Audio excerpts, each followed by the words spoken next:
birdied the 13th. He's tied with Alex Smalley and Maverick McNeely. Decent chance that McNeely and Smalley could tee off as chasers, no longer in the lead this third round of the PGA Championship, Scott. Yeah, and I think that they probably might have thought about that because it's so bunched up. I mean, there's 30, 40 guys within 3 or 4 shots of the lead, so someone's going to go out, shoot a low one, and guys this morning have done it. It's the city that birthed the nation, in Philadelphia. It's all part of the America 250th birthday celebrations. The little one with the flag there, and they've had quite the sports celebration in Philadelphia at March Madness. Now the PGA Championship, the World Cup this summer, and the MLB All-Star Game, all in Philadelphia. Pretty solid lineup. Yeah, you could say that.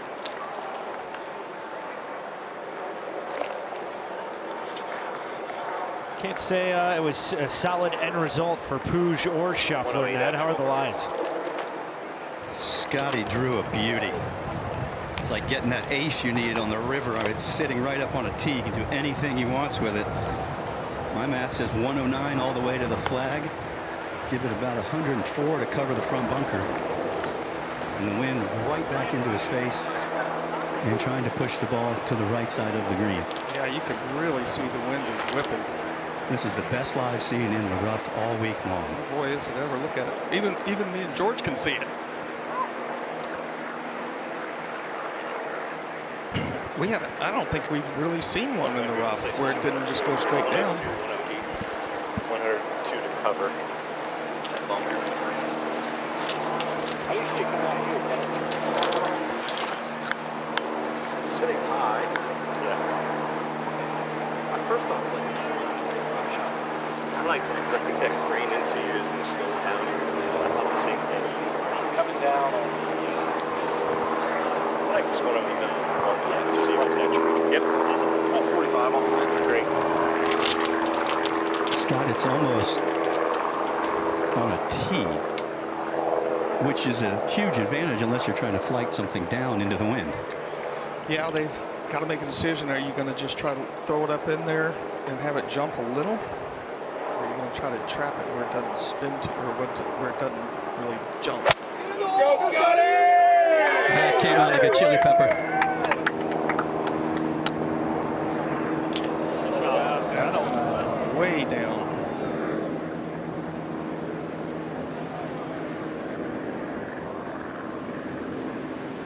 Pretty big momentum swings after missing the short birdie putt on the first. Now he's going to have to get up and down to save par on 2, otherwise he could drop a shot. Yeah, I think that was really the only thing they didn't want to happen, was to come out kind of a heater there. Because if it comes out soft and you end up on the front of the green, you're fine.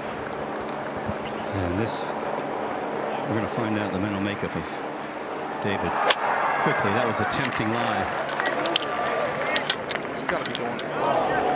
That was it was asking you to try to hit that shot, and it was not the right shot. Yeah, no, I would think you'd have to try to hit it left of that front bunker. Just take your medicine. Scheffler never even thought about coming up short. Would you rather get up and down for where Puig is or Scheffler?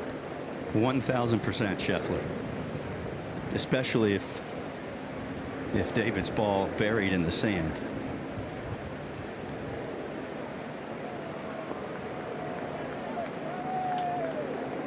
Scheffler 2 under, 3 consecutive solo seconds leading into this week at the PGA Championship. First time that's happened in PGA Tour history. A winner at the American Express to kick off the season. That was his 20th career win on the PGA Tour. One of those runner-up finishes at the Masters was 12 back with 36 to go. Played the weekend in 11 under to lose by 1.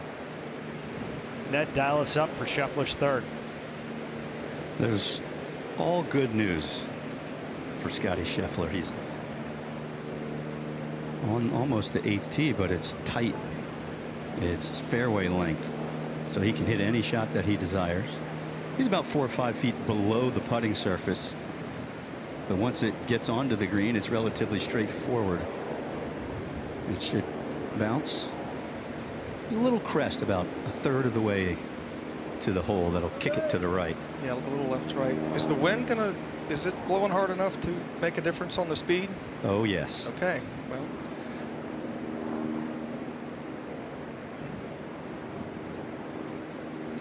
So we got the wind gust by hour, and it could match the strongest of the week. 27 at 3 p.m., 30 at 5 p.m., dropping a little bit, but still 25 at 6 p.m. Not to take into account, Ned. I'd like a word with the weatherman who said 8 to 10 today. I'm gonna have to change my weather app. I didn't see any of that. He's got it back in the stance, shaft a little forward, expecting this to come off low with Some spin. a little bit of spin. Trying to control the speed. Needs a little help from the wind.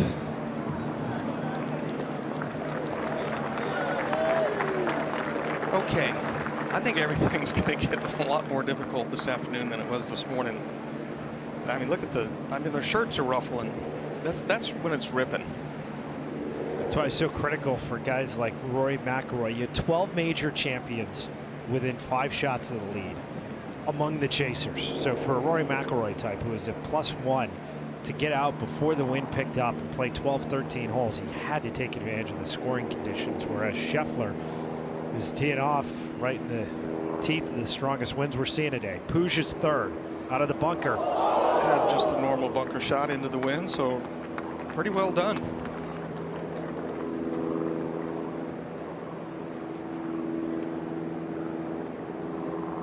George, what was that quote that you read from Jason Sobel yesterday about a PGA and a U.S. Open and an Open? Yeah, it was a PGA Championship, won a U.S. Open, and an Open Championship broke out. And Ned, I'm going to give you these names. I was doing the digging. This was entering the 3rd round. All the major champions lurking among the chasers. You had Scheffler, McIlroy, Spieth, Koepka, and Morikawa. They were all at +1. Rory's now a co-leader. Schauffele's 1 back. Cam Smith, Patrick Reed were at even. John Rahm, Jason Day at 1 under. Scheffler, Justin Thomas at 2 under, and Hideki Matsuyama at 3 under. I know Rory was saying he didn't love the bunch leaderboard and the setup. For the fans, Ned, it has been spectacular so far. Oh, yeah, and they're here for it by the droves. Another complicated short read. Not a problem. I think it's going to end up being a day like that. You're going to have to make some par saves, which it wasn't up until this point of the day. You know, the guys teeing off in the last 2 or 3 groups are going to have it even more difficult. Make note of timestamp stroke average for the golf course right now, and then we'll revisit it when we're on 18. I'm going to take the over. Well, no, it was, to Ned's point, it was 72.7 yesterday. An hour ago, the scoring average was 69.5. That's easily going to balloon a shot, maybe 2, by the end of the day. So, Ned, I'm with you where this earlier wave, it could have at least a 2-shot advantage versus the guys teeing off after 12:30 p.m. Eastern. For sure. Maybe a little right to left here. Maybe. Maybe the wind. I mean, the wind could blow it a little bit. And a lot of nerves. And it went the other way. That's why I said maybe. Because I had it going. I was just counting on the wind. Oh boy. You know, for Scottie, Scheffler, what seemed like a disadvantage playing in that tough wave is going to be an advantage today because he's been in the big wins every single round that he's played so far. That's a good attitude, Ned.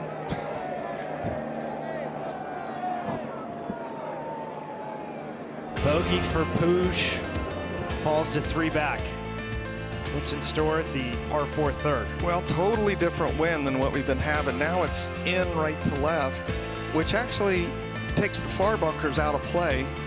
And if you do hit it in the fairway, it's actually a much better wind to try to get it back there to that back left hole location. You know, guys were having such a difficult time straight downwind of getting the ball to stop anywhere close. So a little more control if you hit a nice tee ball. Different hole locations.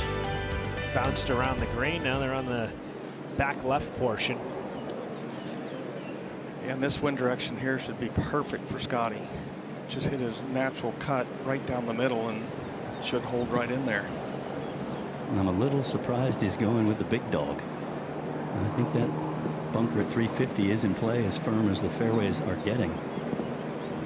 I think if he hits his cut, he'll be just fine. Light the candle! That is pretty. I think he just did that. Worked back into the wind. Towering tee shot from Scheffler. To control the distance. Here you go, Scottie!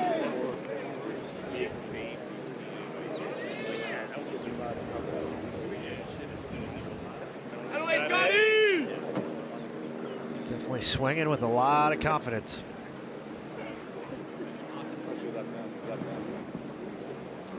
Well, David had the 3-wood out. I don't know if you can see that whole side of the distance there, just right of it. Okay. And then changed the game plan, and now has gone to the driver. Well, it may be, it's a little bit into the wind, but he's definitely going to have to cut this one. Or If you're cutting it, it's into the wind, but if you draw it, you're riding it. right, so anyway, he's going to have to cut it. Oh boy, Bye-bye. that might be on the second tee. That's left of the left field foul pole. I haven't seen a tee shot that far left on the third this week. No, not within 40 yards. Wow. Will he have any angle? Rory McIlroy at 4 under, 5 under on the day. One of the 3 co-leaders. Who's going to be the one to win this week outside Philly at Aronimink for the PGA Championship?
Some of the good from the 24-year-old Spaniard David Puig that we have seen this week. First round, his second to the 10th.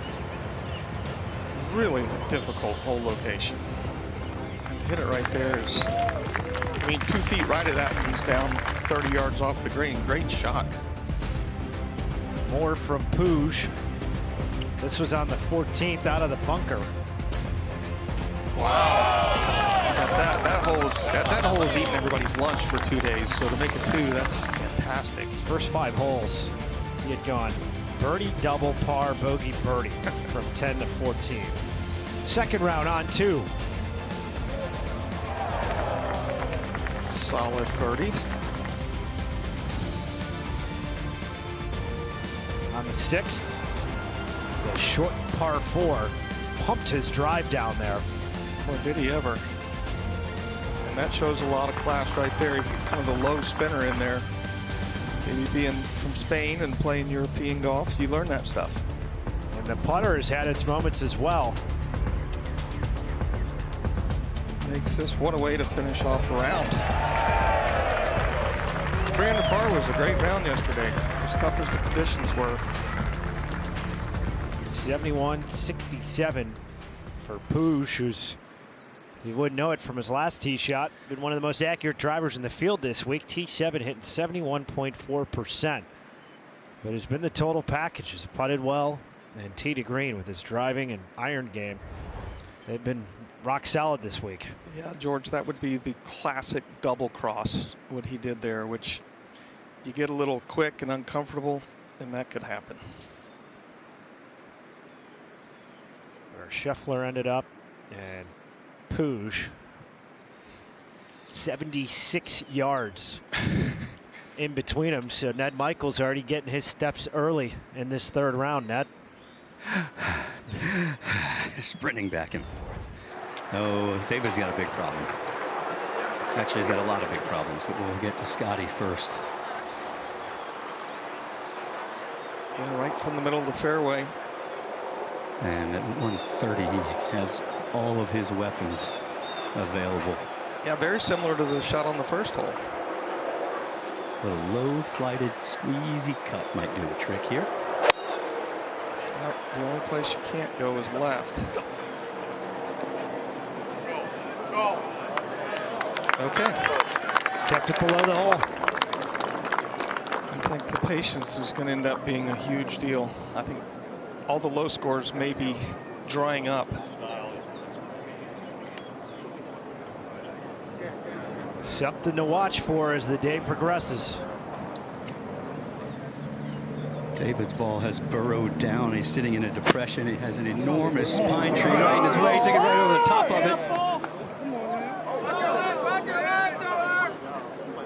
He couldn't see the flag. And that was the one place you said you don't want to miss, isn't it? It sure is. Now he's maybe down there underneath another one of those enormous pines. And Scottie, he played that shot quickly. And I want to go back to the tee and that decision that you all were talking about, and I pointed out from the 3-wood to the driver, and now playing this one quickly. I think this may be a glimpse into where he is in terms of being a little bit jittery, understandably so. Yeah, understandably so, no doubt. Yeah, but it's turning back just like that shot. If you don't have much, you have to leave it short right of the green, so you have plenty of room to work with. You know, a more traditional up and down. Now he's going to have to hit some sort of specialty shot. He is into the wind, which should help a little, but he's still going to have to hit a really exquisite, some sort of flop shot. And he didn't even walk up to assess the situation. He just walked in there, got the club. Caddy gave him a yardage and kind of a line. That was awfully surprising. Well, everybody likes players playing fast.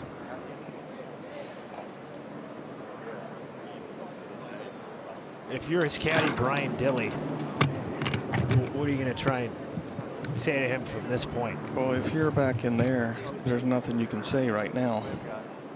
We'll have to see what his lie looks like. Or if he even has a swing. It's a short swing. He does have the back of the ball available. And he is Spanish. He does have, that was one thing that I heard, he does have that authentic Spanish short game, which means they can, you know, they try to hit all the shots that Seve used to hit. But boy, Ned, there's rough, there's no run-up area. There's only one option available, and it's going to be something low that bounces somehow through the rough. Well, yeah, somehow. Oh, he missed the rough altogether. Yep, Came out better. Yep. And now we've got a ping pong match. Yeah. Going Nightmare start. bad to worse right there. So you don't say anything if you're the caddy at all? Not just, hey, take your time or think. Well, yeah, I mean, you could. I mean, What would you want to hear as the player? So you don't compound this and make this a triple bogey and play your way out of the tournament in this very start. Let's figure out. You have to look at that. What's going to be better if you don't get it to the green? Will the next shot be an easier up and down for a bogey versus kind of nuking it there and missing the rough? And now he's looking at double at least. So, yeah, I agree with both of you guys saying he's playing too fast right now. I mean, you got to think it out a little bit. On the downslope, this will not have any spin. Well, that should help him a little bit.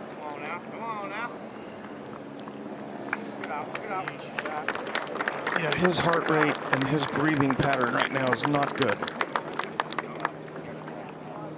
Well, Scottie, on the practice area earlier, you and I were discussing, you said everything gets faster when you're on the golf course, especially in contention at a major. No doubt about it. It's that deal. The longest walk in golf is from the practice area to the first tee, and that's when your heart picks up, your breathing picks up. You swing a little quicker on the golf course than you do on the range, and if you don't control it, this is what can happen. How about the decision to switch clubs on the tee? Well, I mean, it's a bit different wind than they've been playing in.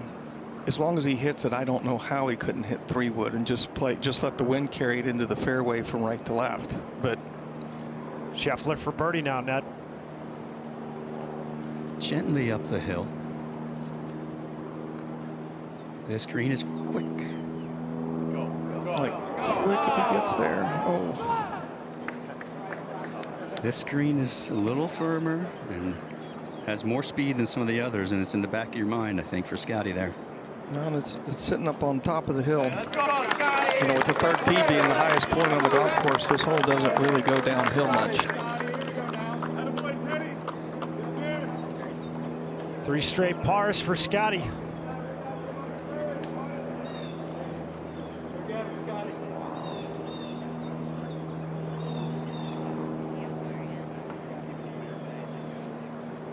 Bogey putt next for Puig.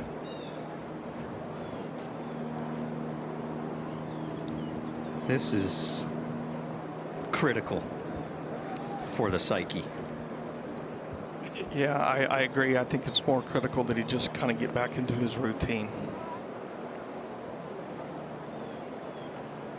It should just try to wander off to the right. Puig steadies himself. Well, and interestingly enough, he took more time. I don't know his routine perfectly, but he actually looked like he was more in control and used his routine on that putt than he did on any of the other shots. Bogey, bogey. So he's at even par for the week, 4 back of the co-leaders.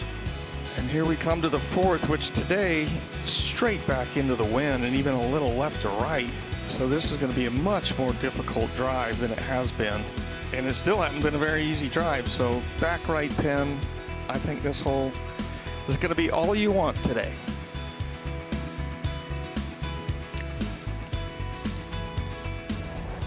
Playing as the 4th most difficult hole in this 3rd round. That's what it's been for the week. Well, and yeah, the wind was more kind of right to left off the tee, which helps you hit it in the fairway. And now all of a sudden, any miss hit here is gonna be just totally influenced to go sideways. And remember, this is some of the gnarliest rough on the golf course, both sides of this fairway. Happy birthday! Perfect, it looks like. And it is. Look at that ball roll out against the wind. This place is firming up. Big time. Nice tee ball by Scheffler. Much different start off the tee today than we saw yesterday. All right, this young man needs to get back into his routine, do what he's done really good for 2 days, and forget the last 2 or 3 holes.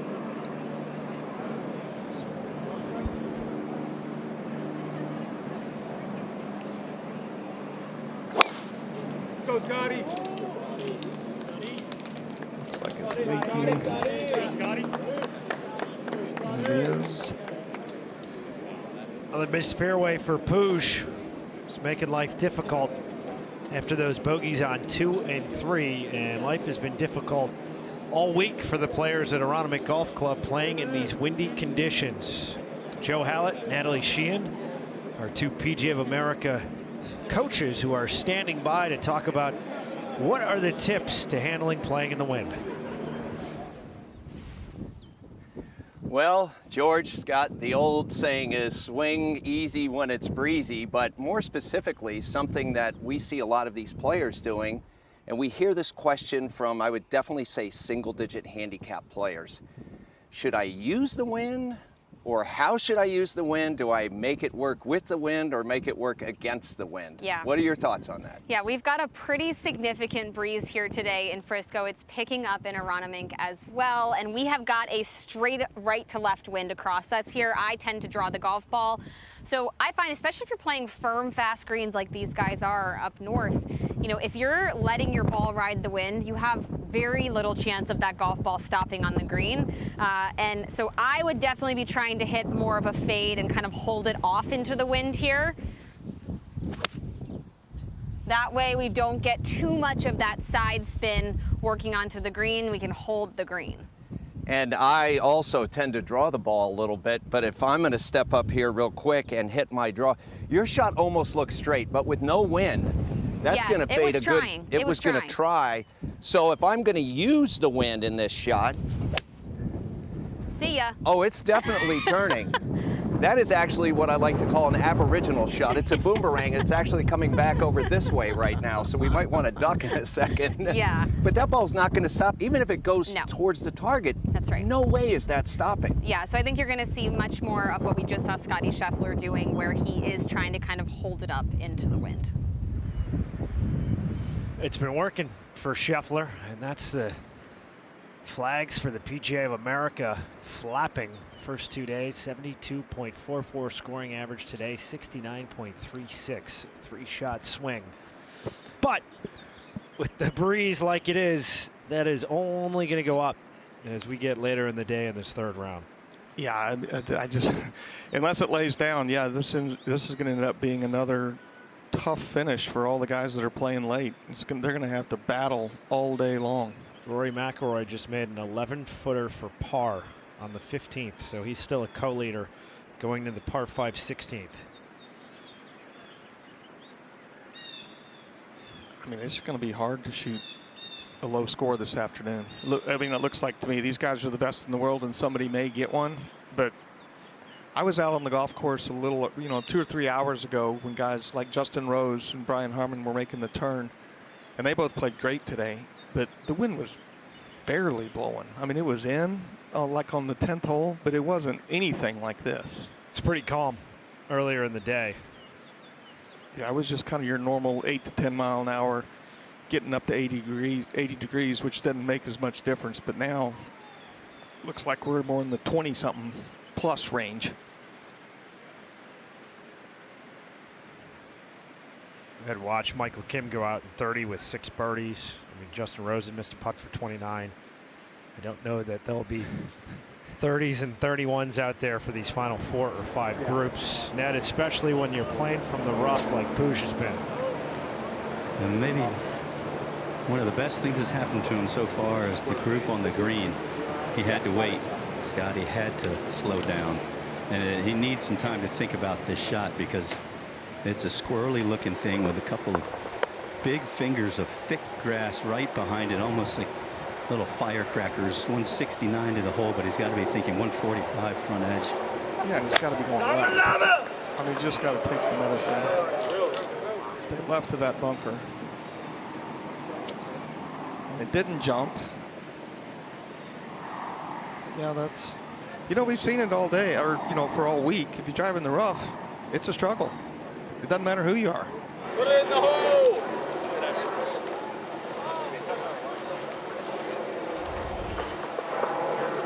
Scheffler, been a mixed bag on the 4th. Bogeyed it the first round from the fairway, birdied it the second round, also from the fairway. What's he going to do playing from the fairway for the 3rd straight day? I'd be shocked if it was closer than 15 feet left of the hole location here. Wind's blowing hard. As hard as it has all week long. Huge gust right now up by the green.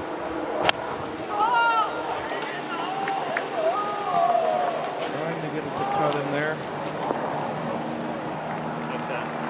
Okay. You just can't hit it in that right bunker, George. If you let it leak over there, that is probably the deepest bunker on the golf course. The type of start with shots like that, that reminds me what Jack at his best, Tiger at his best would do, where you're aggressively conservative. playing the fat parts of greens and just not short-siding yourself or making mistakes like Puig did on 2 and 3. Yeah, no, he doesn't get in a hurry. He doesn't press it. He knows, I mean, he and Ted Scott both know this is going to be a tough day. And par is back in play is a good score, which early today it wasn't really. But he has the best patience and the best attitude and the best approach in the game of golf. So if he keeps that up, he'll be fine. That mini leaderboard, you got Smalley McNeely sandwiched in between 4 major champions. Rory McIlroy, a co-leader, Scheffler, John Rahm, Hideki Matsuyama. Well, it's playing out like a major championship should. And the setup seems to be working out. What did you think of the hole locations, the first 2 days in the setup, and especially considering where we have now landed for day 3? I mean, they were difficult, no doubt, but I think the cool weather and the wind blowing hard from the northwest just kind of influenced the whole thing, where it just made it even that much harder. But like you said, you read off the players that are, you know, within 2 shots of the lead going into today. I don't know how you get any better than that. I think so much of that was weather condition dependent, where if we had the weekend weather on Thursday, Friday, scores are probably lower by a factor of at least 2 to 3 shots for where the leaderboard landed after 2 rounds and 4 under. Oh, no doubt. Cut would have been closer to par. Puig's third. Puig. Very nice. He needed that. To a couple feet.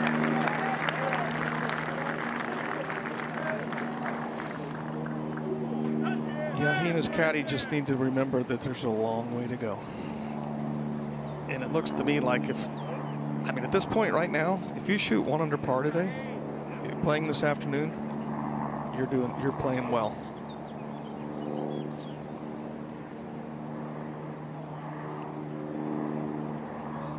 Got the scoreboard behind you showing Scottie Scheffler had 34 feet for birdie. And it's one of those that it climbs the hill to the back corner of this green, and then past the hole, it looks like it just falls off the edge of the earth. So difficult to make yourself hit it. And we've talked about a little bit this week, these greens are immaculate, and they're bent with a little bit of Poe mixed in here and there, but not much. So there shouldn't be grain, but you can see the different colorations. And again, George, you've told the story about how old these greens are. They have personality, they have wrinkles. And for my money, the grain is making a difference. So this should be slow. Yeah. And it's going to try to squirt right early and then maybe flatten out. Yeah, there's definitely grain in these greens. It's just not as prevalent as Bermuda. Glides a foot by.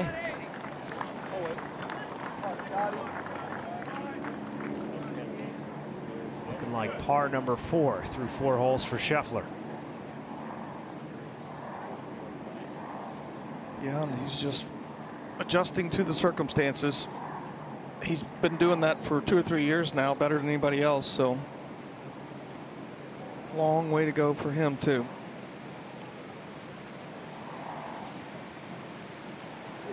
Would be a solid up and down for Puig. And it would go a long way to settling any nerves that are jangling about. He got it in. I would recommend 3 or 4 more really deep breaths on the way to the next tee. Clear out the toxins. Days like this, when you were 2 over through 4 and brought it back, what would click? You'd have ultimate patience and just looking for anything positive. You know, hit the shot, hit a, you know, maybe even play more conservative for a couple holes just to get back in the rhythm. Scheffler stepping off his par putt.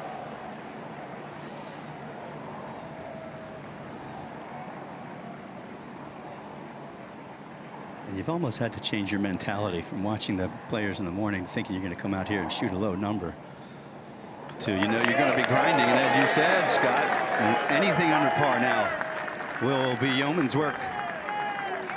Yeah, 100%. I think that, yeah, the day is flipped. You know, a couple of hours ago, the day is flipped, and it went from a really good scoring opportunity to now, let's hang on. Fifth hole, shortest hole on the course, just 150 yards for the third round. Yeah, and the pin right on the front, which actually, I mean, it kind of turns this hole into a attackable hole. The wind's kind of in left to right, mainly left to right. So if most guys draw the ball, you should be able to go right at this one and probably won't bounce too far past. So very gettable, but if you miss the green, big problems in any of the bunkers or any of the rough. That's what we have seen over the course of the week. Still looking for a hole-in-one on the fifth. Are you calling it? I don't know that I'm feeling it for this third round now. Not that bold. The wind's blowing too hard now. Yeah.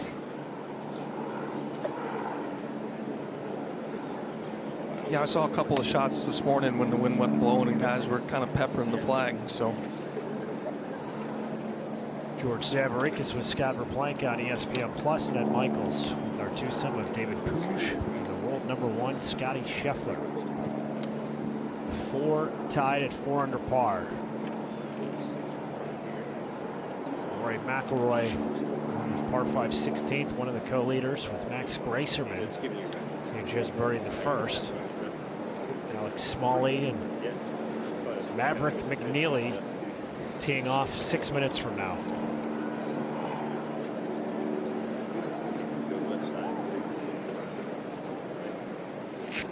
There's the leaderboard. John Rahm also in contention, and Hideki Matsuyama's just teed off on the first.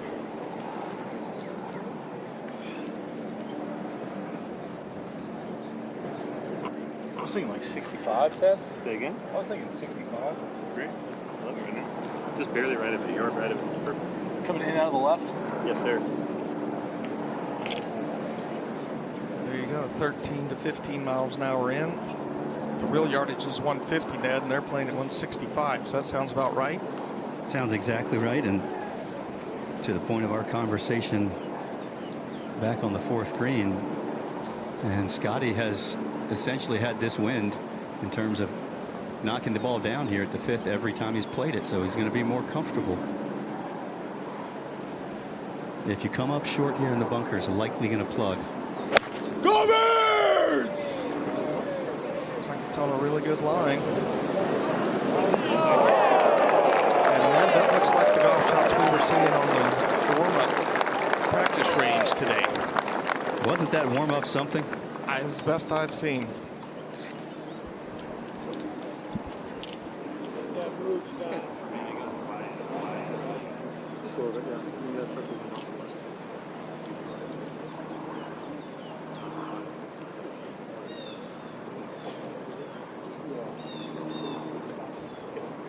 And a reminder that David, when you hear him and Brian, he works in meters. So you better get your calculators out. Well, we're counting on you to do that. This needs to be an enormous pitching wedge or a little 9, and it's laboring big time. Pulled it up there. Okay, if it'll just stay on. Okay. Turns out to be pretty good for Puig. Yeah, maybe that'll settle him down a little bit. Get back in. He just doesn't have his rhythm yet, George and Ned. Isn't that what it looks like from the ground? It's just too quick. So you think this course is old school Aronimink, opened in 1928. How about the Philadelphia Art Museum, opened in 1876?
Remember, full third round coverage of the 108th PGA Championship on CBS right now.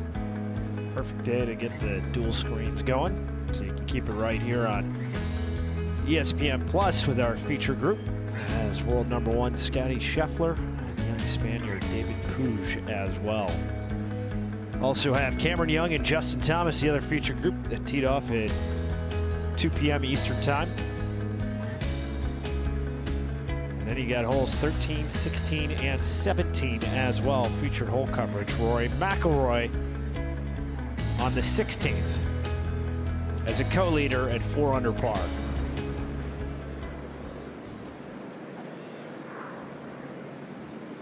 What's this? Yeah, what do we got here, Ned? Well, watch this just drip to the front of the green. And it is one that you just have to give a little dollop of care to. It's quick. There you go. Puig strikes back once again in red figures at 1 under. That was a night. He needed that. But I can tell you right now, he still hasn't hit a very good shot yet. He kind of killed that and got a little lucky. So he really needs to get back into his groove. That should help. You know, the players aren't allowed to use those heat charts with the arrows that help you read the greens, but of course we're allowed to study them and use them. And as I was looking at this last night, where this whole location is and from where Scottie is putting, the arrows were going about 4 different directions. It looked like an intersection in downtown Philly, lights and green numbers, and it just, I think it's when you just have to get going down the hill and just leave it in the lap of the gods. Yeah, it's got to break towards the front of the green, or you would think. You would think. But remember, as the members would tell you, things tend to gravitate towards the 12th green, and that is off to his right. So it might not break quite as much as you think. And it's easy to hit it too hard.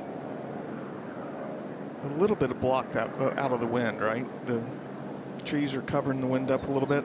That's correct. We're down in the bowl here. Scheffler. It didn't break. Unable to match Puig. Ned, I think you might need to open up a green reading shop here at Aronimink. You got it figured out. I think there's something to that legend that the members would tell you of things tend to, if you're not sure, they tend to go to the 12th green. Well, you know, I'm starting to believe it 100%. I mean, at Augusta National, Rays Creek is a major pull on the green, so I think you got it kind of figured out here. It looks very similar. 5 straight pars for Scheffler, stuck in neutral this third round. Short one coming up on the 6th, 397, Scott. Yeah, and here's a good chance to get out of neutral and make a birdie. The whole location is much more accessible than it has been. And actually, the perfect tee shot for Scottie Scheffler. The wind's blowing right to left. Maybe a little help, so his cut basically just started down the middle and should go straight. In an accessible hole location, which we haven't had that many of, but this is one of them.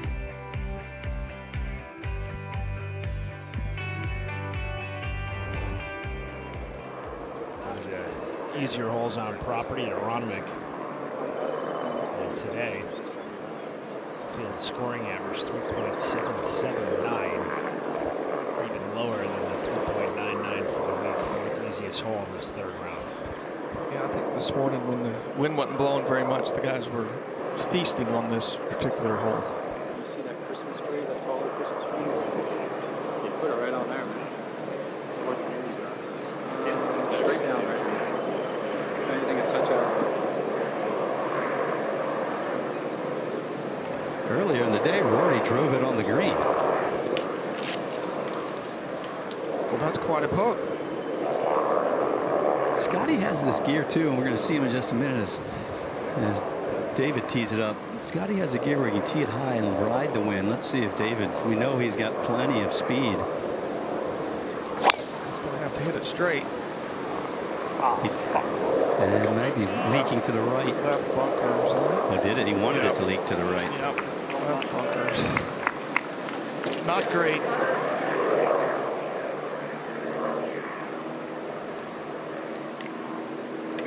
Looks like he's going to have about a 65, 70-yard bunker shot.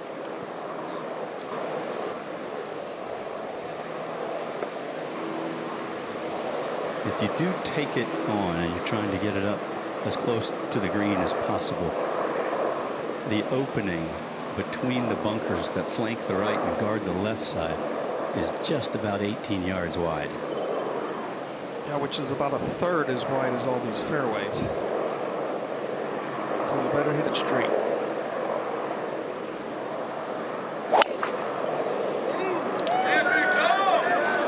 He's cut. It's on a good line. There's that little extra gear. Almost to the green. Good poke by Scheffler. McIlroy two-putted for birdie when he drove the green on a 397-yard par 4. Scheffler searching for his first birdie this third round.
PGA Hope is so much bigger than golf. Shows you that light that you keep moving, keep going, keep swinging a club. You never know whose life you're going to touch. They've obviously touched mine in so many ways. Well, I can't help but think what it means to them, what it means to me. I know what it means to me to be their pro. So we've already won, man. It's been life-changing, especially as I was losing my vision. It's given me life back where I didn't think there was hope, and the PGA provided that. There's a bond there. There's a culture there. As a veteran, I am honored to be in their presence. You don't realize how much you'll miss the camaraderie. You find a program like Hope, it brings you back together with a lot of people that you have a lot in common with that the outside world might not recognize. It's just really special. And PGA Hope, which stands for Helping Our Patriots Everywhere, took center stage to kick off PGA Championship week at the annual Secretaries Cup. The event, considered the Veterans Major, shines a light on this life-saving program that serves those who served. Awesome to see this week. For David Puig, had the same ball striking numbers as Scottie Scheffler first 2 days, 13 out of 18 greens. The first 2 rounds, Scheffler did the same thing, but today Puig 1 for 5. First 5 holes as they're on the 6th. He's once again missing a fairway. Yeah, in the left bunker there, 56 yards to the flag. Should get a little help from the wind if it might help it release up the hill. Is the lie just kind of normal there, Ned? Traditional, nothing special. He is on a little bit of an upslope, so he has to make a decision. It's one that if you wanted to, you could almost chip and run it. He's going up top. Needs a big bounce. Got it. Oh boy, it stopped a lot faster than I thought it might kind of just keep releasing downwind.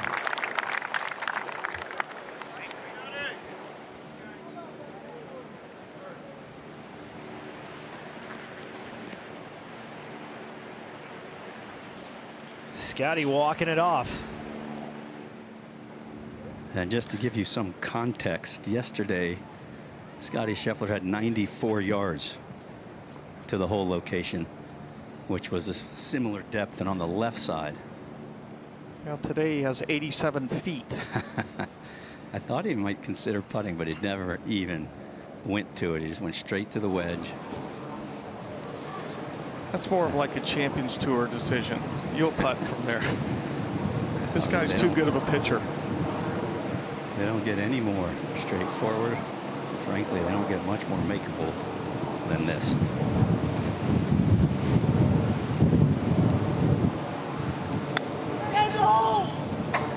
Just trying to judge how much the wind's going to bother it. Did a pretty good job. Really well done by Scheffler.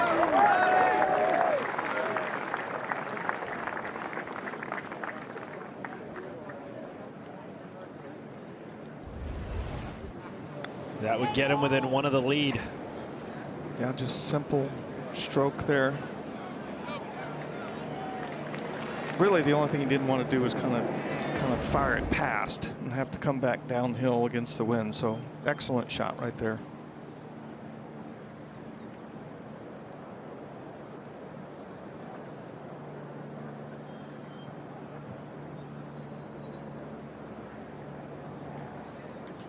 Scheffler has exactly 4 feet for his birdie.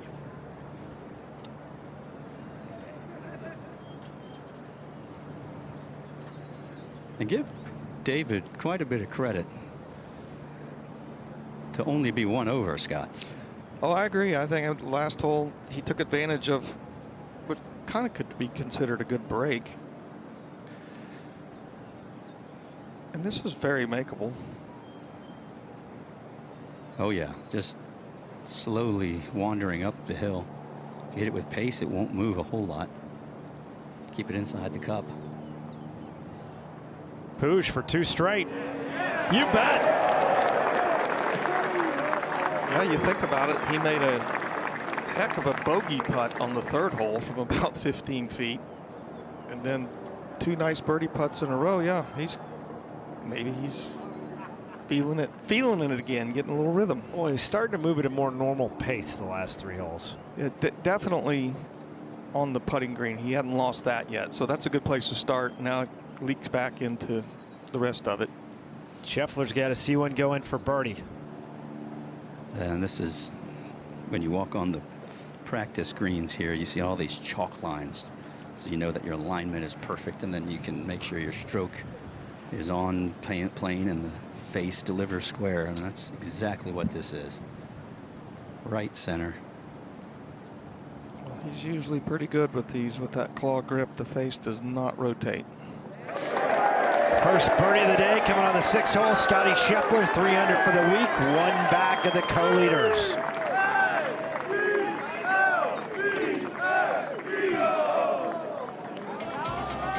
The Eagles' chants are starting up, and they're going to be loud all afternoon in Aronimink.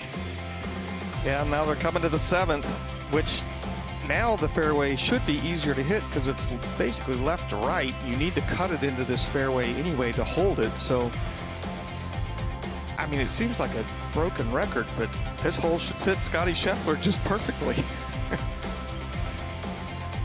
Start it right up the left edge of the fairway and let it cut and let the wind hold it up against the hill. Especially after smashing his last tee shot 354 yards.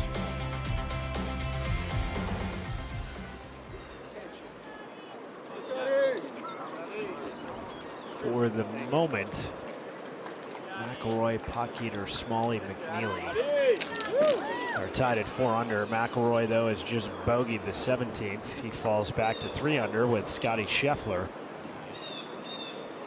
And John Rahm has a tap in on the 9th to get to 4 under. Make it 4 tied again at the top. But Puig, it seemed like a make or break bogey putt on the 3rd. If he doubles there, he's fallen to 1 over for the week. Close to playing his way out of the championship. Knocks it in, makes a par, back-to-back birdies, and once again, he's within 2 of where the lead is at 4 under. Yeah, and you probably need to give his caddy a little bit of help. I'm sure that he was talking to him all the same stuff we were saying. Slow down, calm down, deep breath. Long way to go. And good for him. He's kind of brought it back to where he's probably not so quick.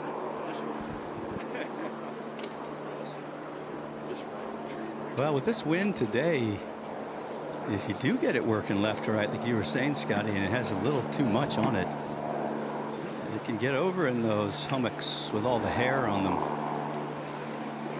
Yeah, if it's not hurting, though, I think they can hit it past that, can't they? I'm 150, maybe 200 yards up, and I'm going to give you that it's definitely hurting. So okay, well then. Well, it's bouncing. Where I am, it feels like it's hurting. Up all the way where the apex is, hard to tell. Well, I would sure think he'd be aiming at those two trees on the left and letting the wind work it. They both should be.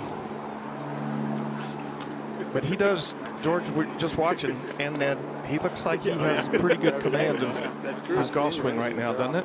He is using it every day, baby. Well, there's no doubt Scottie is fully in command. We're yet to be seen with David. Well, I was talking about Scottie. Oh, yeah, Scottie's got it on a string, doesn't he? With David, I just had a quick exchange with Brian Dilley. So that was a heck of an up and down. And he said it's a good thing that it was downwind. Yeah. And he kind of had that look in his eye of, hey, you haven't seen anything yet. Well, that's kind of the word of the people that kind of know him and know his golf game, is he's got a tremendous amount of talent and he can really go. So. Well, he won his first collegiate tournament in just his 5th event. He won by 9. I don't care who you are. It's a big field down the Southwestern, and you win by 9. Oh, that's right. That's right. Yeah. These guys at different chapters in their careers. Scottie Scheffler looking for his 5th major victory. David Puig coming in this week only had 5 starts in majors. His best ever finish was a T39 at the 2023 U.S. Open. Now he's playing on Saturday with the world #1 within 2 of the lead at the PGA Championship. He was real personable when we were younger. It's like he was one of those guys who was just buddies with everybody. Pretty nice jump for him. It's where he wants to be. PGA Junior League is bringing friends, families, and communities together through golf, all with expert PGA and LPGA coaching. Find a team near you at PGAJuniorLeague.com. George Savarikas with Scott Verplank, 5-time PGA Tour winner, and Ned Michaels following along with the group of Scottie Scheffler, David Puig, Alex Smalley, bogeys the first. I'm now up near the landing area, and if you look over at the flags on the grandstand at 4, Scott, you would say, yeah, you're getting some help off this tee. If you look at the flags up here by the chalets in the fairway on 7, you might say you're getting a little bit of hurt in your face. Well, that makes sense, because it should be exactly straight across, so it could kind of flutter either way. John Rahm birdies the 9th. He's at 4 under, tied with Potgieter and McNeely. Could be some shared history with John Rahm and Aronimink and what we saw in 1962. We'll have that in just a little bit. David Puig has the honor. See if he makes a better swing here off the tee. That started right. It's going to need to carry. 310 gets over to everything and into the fairway. Oh my. Oh my goodness. Down by the green. I think that's the little extra gear that all of my friends have been telling me about. Still rolling. And it's getting better. The further it rolls left, the better it is. His angles just gets better and better if you're on the left side. How about that hit, Ned? Well, we were talking to his coach on the range, and he was saying, listen, one of the things they focus on is his strength in his body, because he was saying wiry, kind of skinny guys who hit it a long way have to make sure they have the strength in all the right places. And I'd say they've accomplished it. Now Scottie's going to have to take a little bit different line, and he did. As long as it stays left of that. Oh, okay. There you go. Now he's perfect. Last couple hops got into the fairway.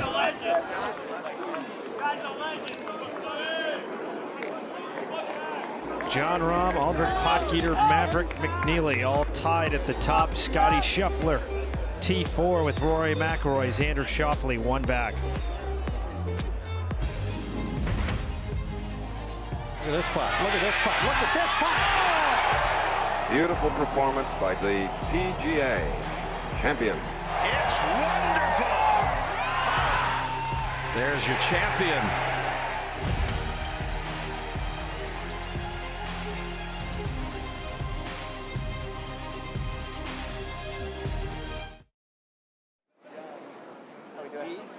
Yeah, bringing them off. Making sure.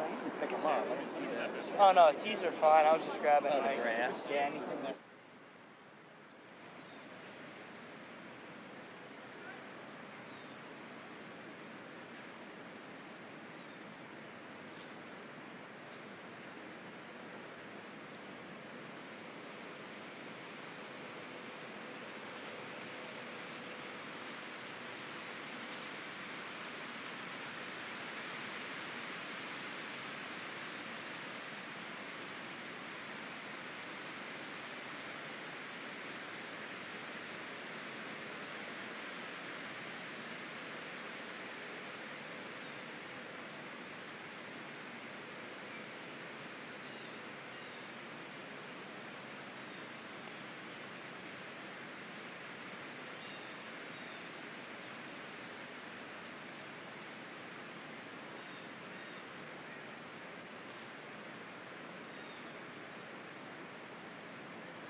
One of the hardest fairways to hit, the hardest. Look at that, 23 for 72 today. Scheffler, 287 yards because he got caught up in the rough.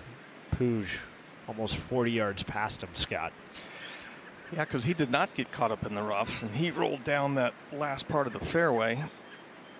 But if Puig is far enough left, he's got a pretty simple shot. But I'd almost rather have Scottie's shot because he's just got a 120-yard wedge shot right at it. And I was watching earlier, guys were taking it right at this hole location, and it was hanging in there close. So another good opportunity for him.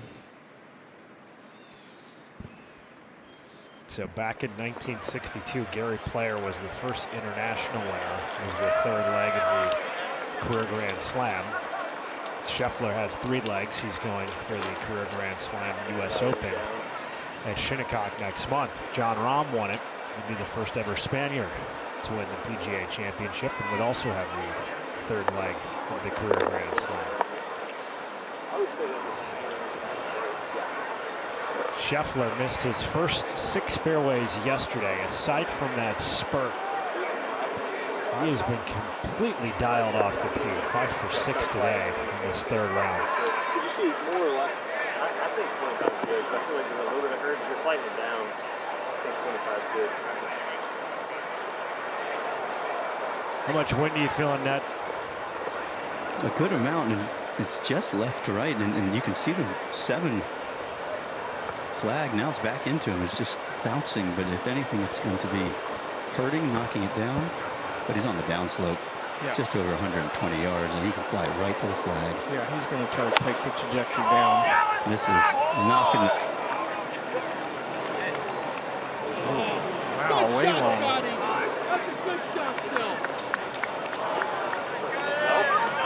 Not what he was hoping for. That had to be helping for him to miss it by that much with a wedge. Well, when he hit, the flag was right back into his face, and now look at it. The flag on the green I speak of. And he's looking around like, what happened?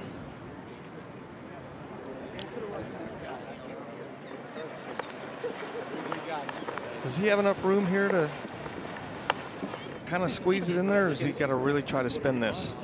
He's got to really try to spin it. 67 by my math to the flag. He does have 10 paces short of it that he can use, and it will bounce forward. Jack. Yeah, just a little too close to really spin it. Good shot, though. I mean, the worst thing would be happening if you leave it short, so. Neither guy in there tight, but both on the green. And Scottie will have a little bit of a challenge on this putt, coming kind of sideways across that spine. Yeah, 51 feet. And probably a good illustration of the difference from the players in the morning in the tests that they face to what these afternoon competitors will have to deal with. I would suspect that this morning the 7th hole was one of the easiest. Come on, Scottie! Yeah, I think, with the wind not blowing much and the softer greens and all that, yeah, I saw guys kind of getting in there around it. So conditions have ripened. Scottie, it was the 22 and 23. Remember, he was 162nd for that wraparound season in putting. It was atrocious, and then it was a comment that Rory McIlroy had made. He should go to the mallet. Scheffler was already considering the change. He said it didn't directly lead to him making that transition, but now has gone from one of the worst putters on the PGA Tour to top 15 statistically this season. It has been an incredible turnaround in the span of the past 3 years. It really has, and probably the best part about it, I know the numbers are the numbers, but he consistently putts good. He may miss a few here and there and have a couple, you know, maybe 9 holes or a few holes where it doesn't look good, but he always brings it back and ends up putting good again. So, how have you seen Scottie evolve over the years? And you have a relationship where you know his swing coach, Randy Smith. Well, I think it's just been a natural progression. I mean, as an 8-year-old, he was a little tightened amongst the junior golf, and started working with Randy, and Randy's been like a surrogate to him.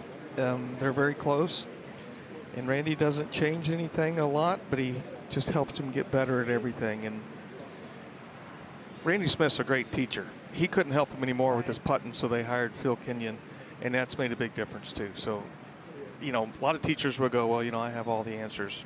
Randy just wants Scottie to play good, which I think is admirable.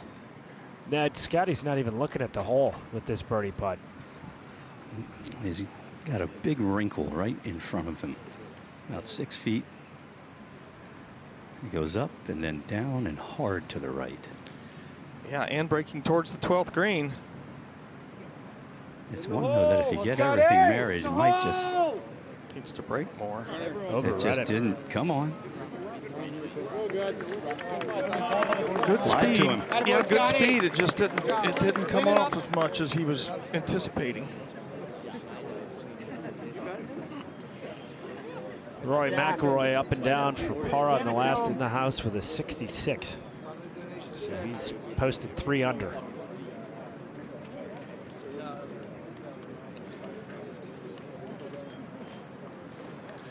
Probably rethinking his original thoughts about the golf course, that you just not much of a driving golf course, but he has figured it out, obviously. Puig for 3 in a row. And he's looking out to the left as if it will the whole time loiter from left to right. It might kick to the left quickly, though, and if it does, he'll miss it on the high side. Yeah, it doesn't have a ton in it. Ooh. Darted right at the very end. Somebody gave him an insider trading tip. Yeah, Ned, when you got to hit them so easy down these, when the greens are this fast and the wind's blowing, your lines get even tighter on how, on what kind of putt you can hit. And speed becomes more important. Definitely becomes more important.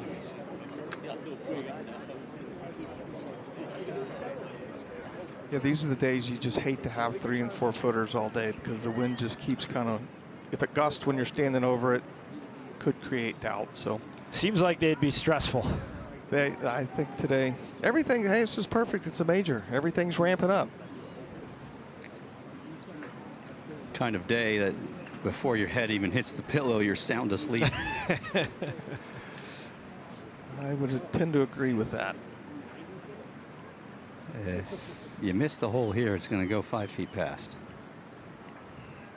Yep, straight downhill. Oh, gosh. Ouch. I think that's the one. You know, you got these little 4 or 5 footers playing it to break right to left, and it really didn't. I think it just picked up more speed than he was anticipating. You know, at a weaker speed, it's going to break a little bit. That'll sting for Scheffler. He's going to drop a shot.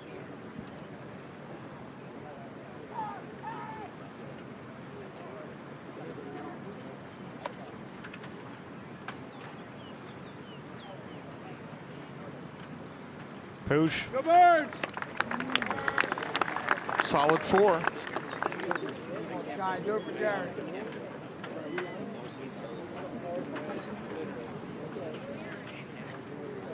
Wasn't a great second shot from the fairway for Scheffler. It was outside 50 feet for birdie. Will lead to a 3-putt bogey. Go Birds! Kind of unusual for him. Let's go, baby! Scottie, go Birds! Erases the good work on 6. Scheffler 2 back of Aronimink McNeely. It is day 3 of the PGA Championship feature group coverage on ESPN+.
Par 3 8th hole, they've been using different tee boxes throughout the course of the week at Aronimink Golf Club. Stretched it.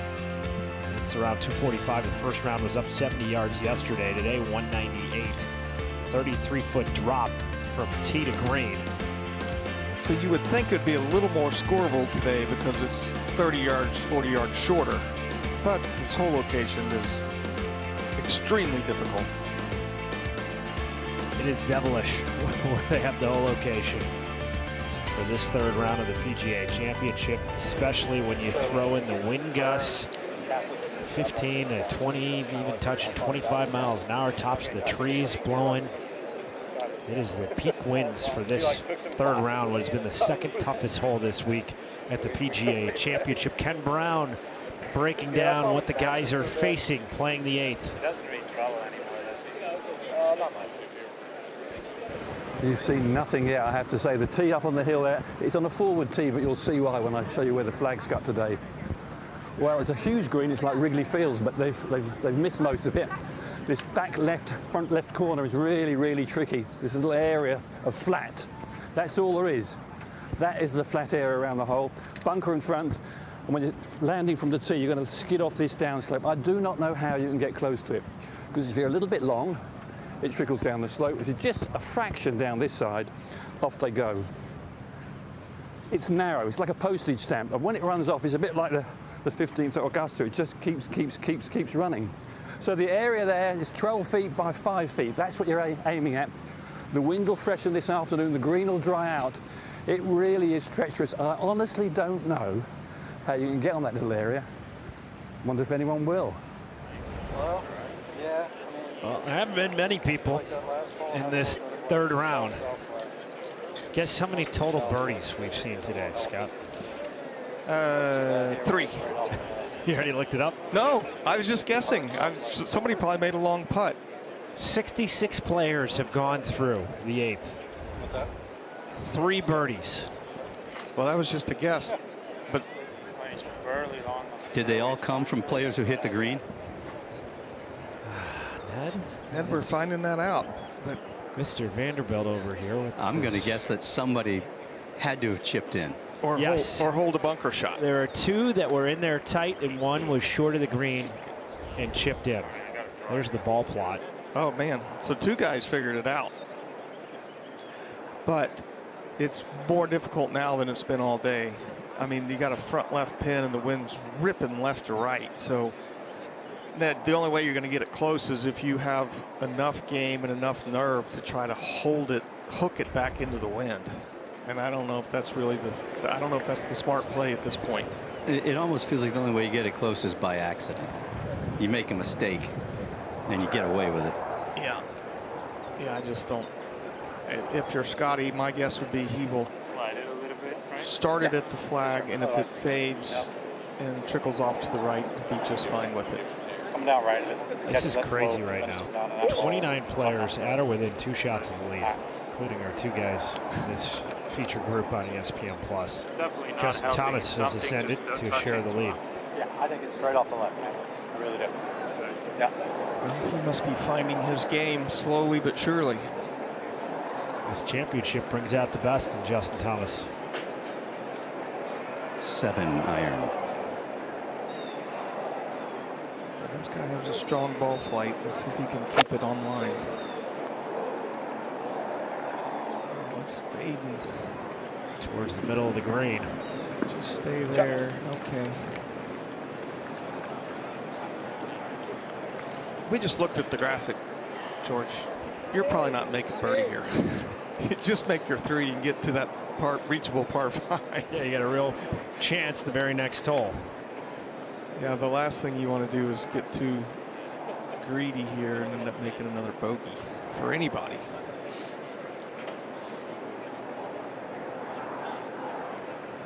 One less for Scottie. This is 6.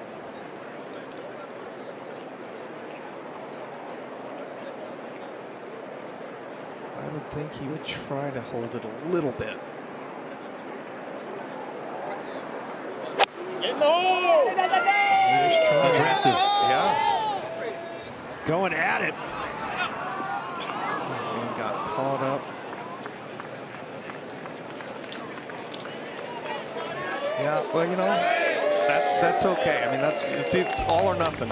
But the nothing, he can still make par from there without too much trouble. Scheffler, Puig, even on the round.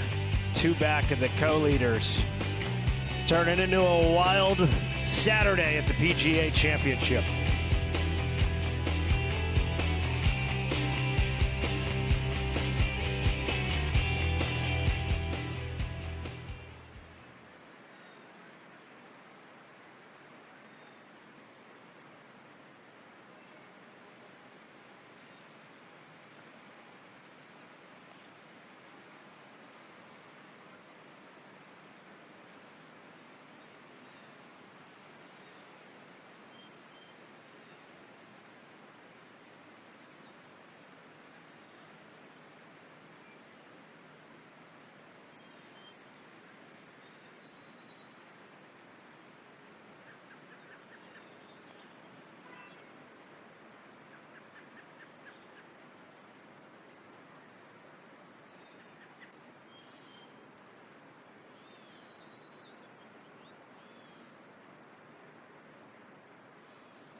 Three players tied for the lead. Maverick, McNeely, Justin Thomas, John Rahm are all at 4 under par, the co-leaders. You can catch full third round coverage right now over on CBS. Second time the PGA Championship has been at Aronimink. This is the 108th edition of the PGA Championship on ESPN Plus. We have the Scottie Scheffler, David Puig group that you've been watching. Otherwise, Cameron Young and Justin Thomas, one of those co-leaders. And we are motoring around holes 13, 16, and 17. The earlier group, Jordan Spieth, started the day at 1 over, just an even par 70. So he is 5 off the pace. Dustin Johnson, 1 point, got it to -2 for a couple late bogeys. So he was 2 over to start the day, 2 under, 68. He is at even 4 back. Scheffler and Puig, similar distance. Yeah, Scheffler just off the green, Puig on it. Yeah, and then your miss. This is your miss. You just can't get left of it. Take kind of lucky shot to get close. So not easy, but should see a couple of 2-putts. Scottie would love a 2-putt. It would count as a 1-putt since he's just off the green, but just had that 3-putt from outside 50 feet on 7. Yeah, and he's missed a couple short ones today, which is kind of holding him back just a hair. And finally one on the back of the green that you can be aggressive with, because if you run it past, it's flat up around the hole. Well, according to Ken Brown, there's just a small flat area. Right again in that stress test range. 4-foot slider for par. Yeah, not 100% what he was looking for.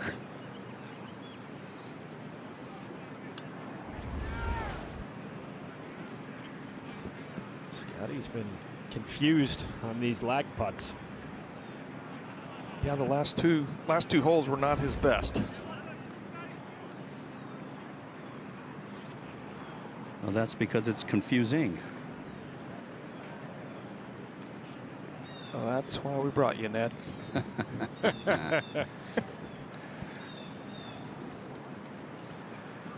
Give David a nod, because his demeanor has not changed. He has a steely-eyed, almost glassy-eyed, distant look about him, as if he's impervious to any pressure right now. But his speed has changed. He does not look quick anymore, which is a good thing. It's a good putt right there. Trickles just a little past the automatic tap in. Just past the circle of friends. Exactly. Yeah, if they were playing a match, they'd both look at each other and go, good, good. Sure, let's go to 9. If it was match play, are you conceding any 3 or 4 footers around Aronimink, Scott? I would say that would be a capital N-O, especially from what we've seen. Greens are difficult to read. You played 2010 AT&T? Yes. Firm and fast week. 10 under won it. Are you seeing any similarities from 16 years ago, different time of year, to this week? You know, I can't remember totally. All I remember is I 4-putted the first green that I played, and my week was ruined. So we lived that trauma earlier in the week with you retelling it. Yeah. On ESPN Plus. Scheffler for par, Ned. Just outside on the left edge. Oh, man. Now that was not a good stroke, which I think the one on the first hole was okay, and the one on the last hole was maybe okay. That was not good. Well, they've all missed to the right, haven't they? Yeah, but that wasn't a misread. That was just a weak putt. Back-to-back bogeys. 3 behind the 3 co-leaders who are at 4 under.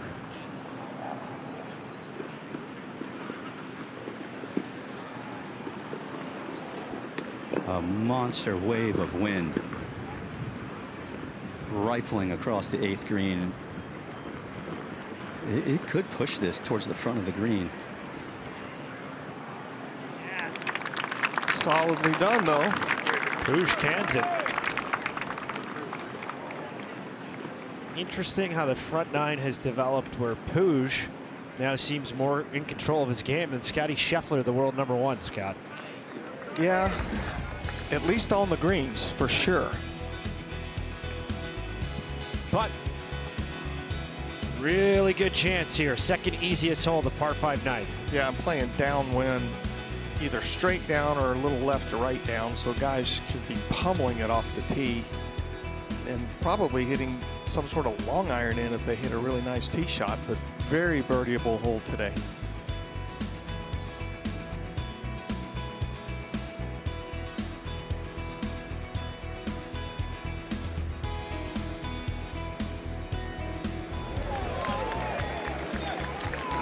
Easiest hole this week. There have been a ton of eagles, 14, 4 of them coming in this third round.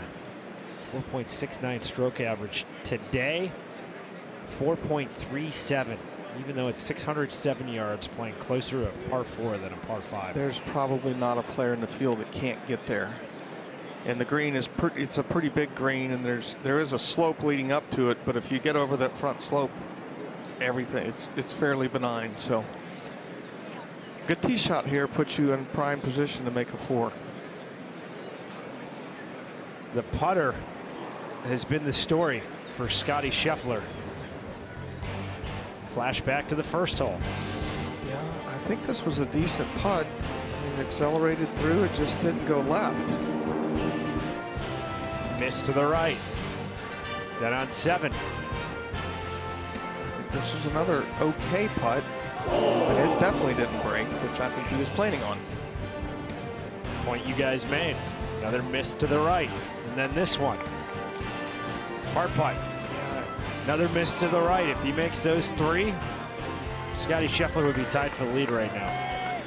Yeah, that one right there was the one that bothers me. I think he was committed on the other ones. That one he did. That was not a committed stroke. Just kind of waved at it. And that's not usually what he does. How about Martin Keimer? 67, 75, 66 today. He's a 2 under, 2 back. It told the story that was at the Champions Dinner, and an official at the PGA of America said, "Hey, are you still playing golf? What have you been up to?" I said, "Well, I fly all the way from Europe just for the New York Strip." I think it fired him up a little bit. He said it motivated him.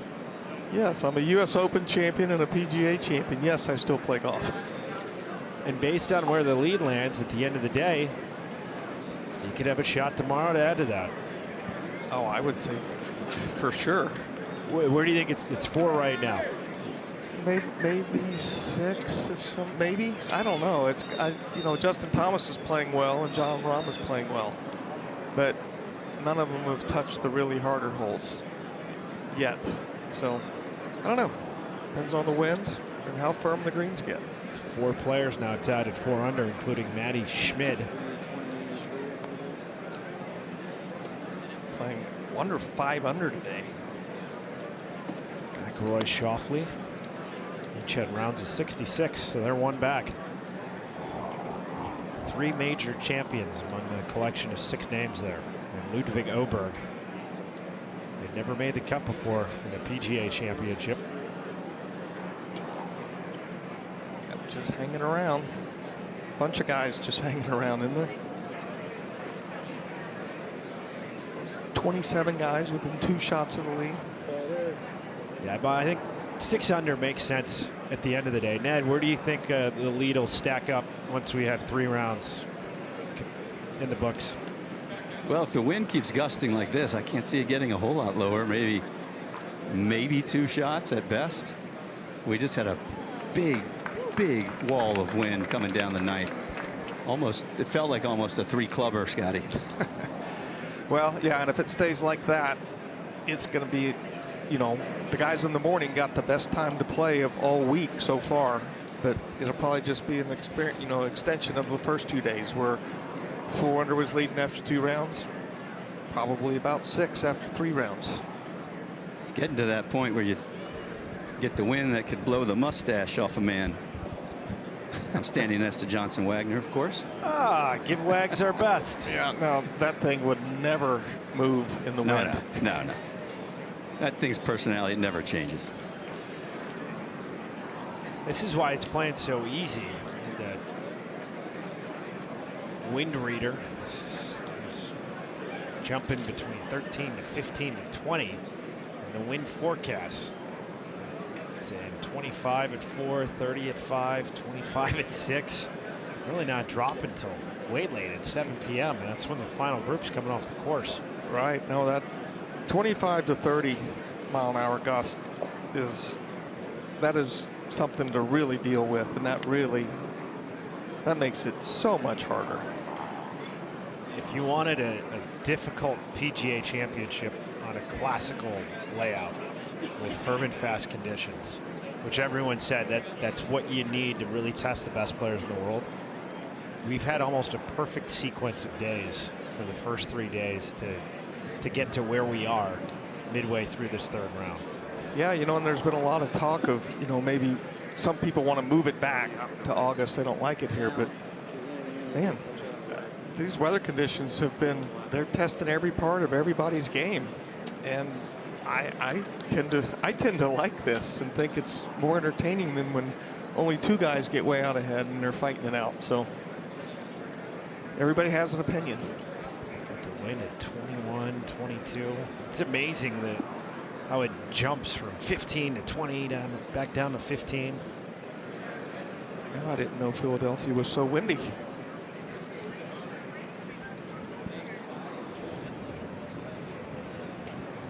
The bunkers down the left are there for decoration today. 305 to cover those twins, and down the right at almost 350 yards. Absolutely part of the story, but this is way left. Another one. Same thing he did on the third. Straight down, still in that middle bunker. Did it go in the house over there? Went past it. Now you see all the fans running over. Rory McIlroy hit his tee shot on the 9th in a similar area. If he catches a beaten down lie, he's probably okay. We referenced that extra gear that Scottie seems to have with the driver. In my opinion, it seems to be when it's downwind. That's when he's able to capture the 10 to 15 yards more. And this is absolutely straight at his back. He should start it just over those bunkers on the left. I think he did it. Look at that first bounce.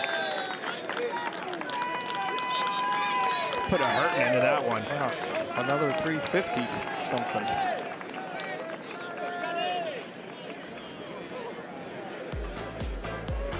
Seems like Scheffler's due for something special. His second shot to the par 5 9th after this.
Good Lord, the Wanamaker trophy is huge. The winner's wife is going to kill him when he brings this thing home.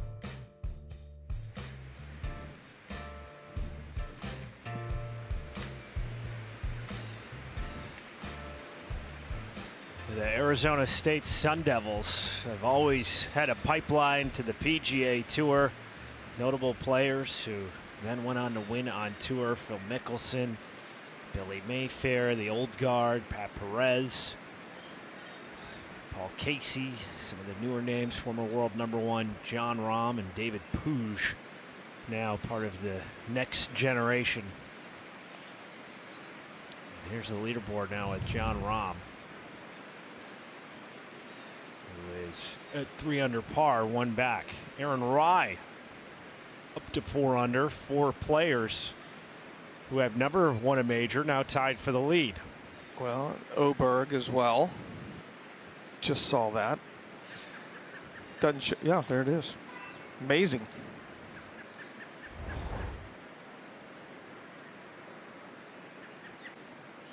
Wow, Puig, 81 feet of curve to end up on that far left-hand side. Scheffler, 369-yard nuke that he hit. Yeah, and people say, well, he doesn't really hit it that far. He just hits it kind of straight.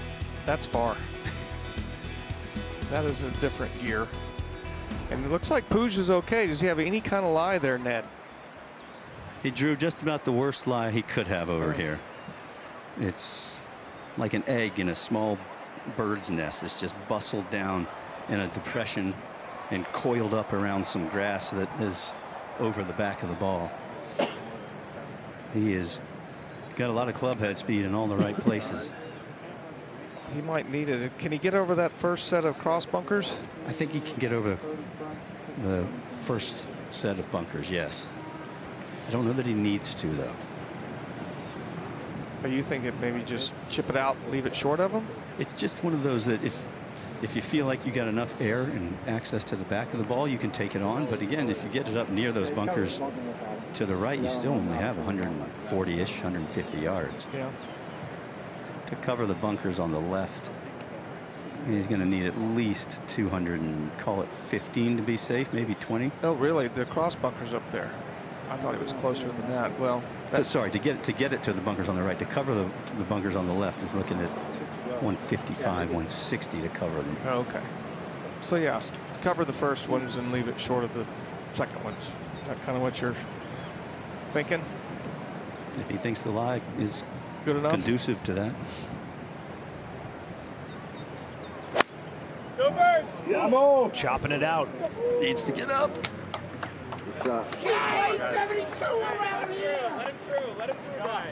Okay, you can breathe now. In the fairway, over the bunkers. That's where that little extra swing speed comes into play.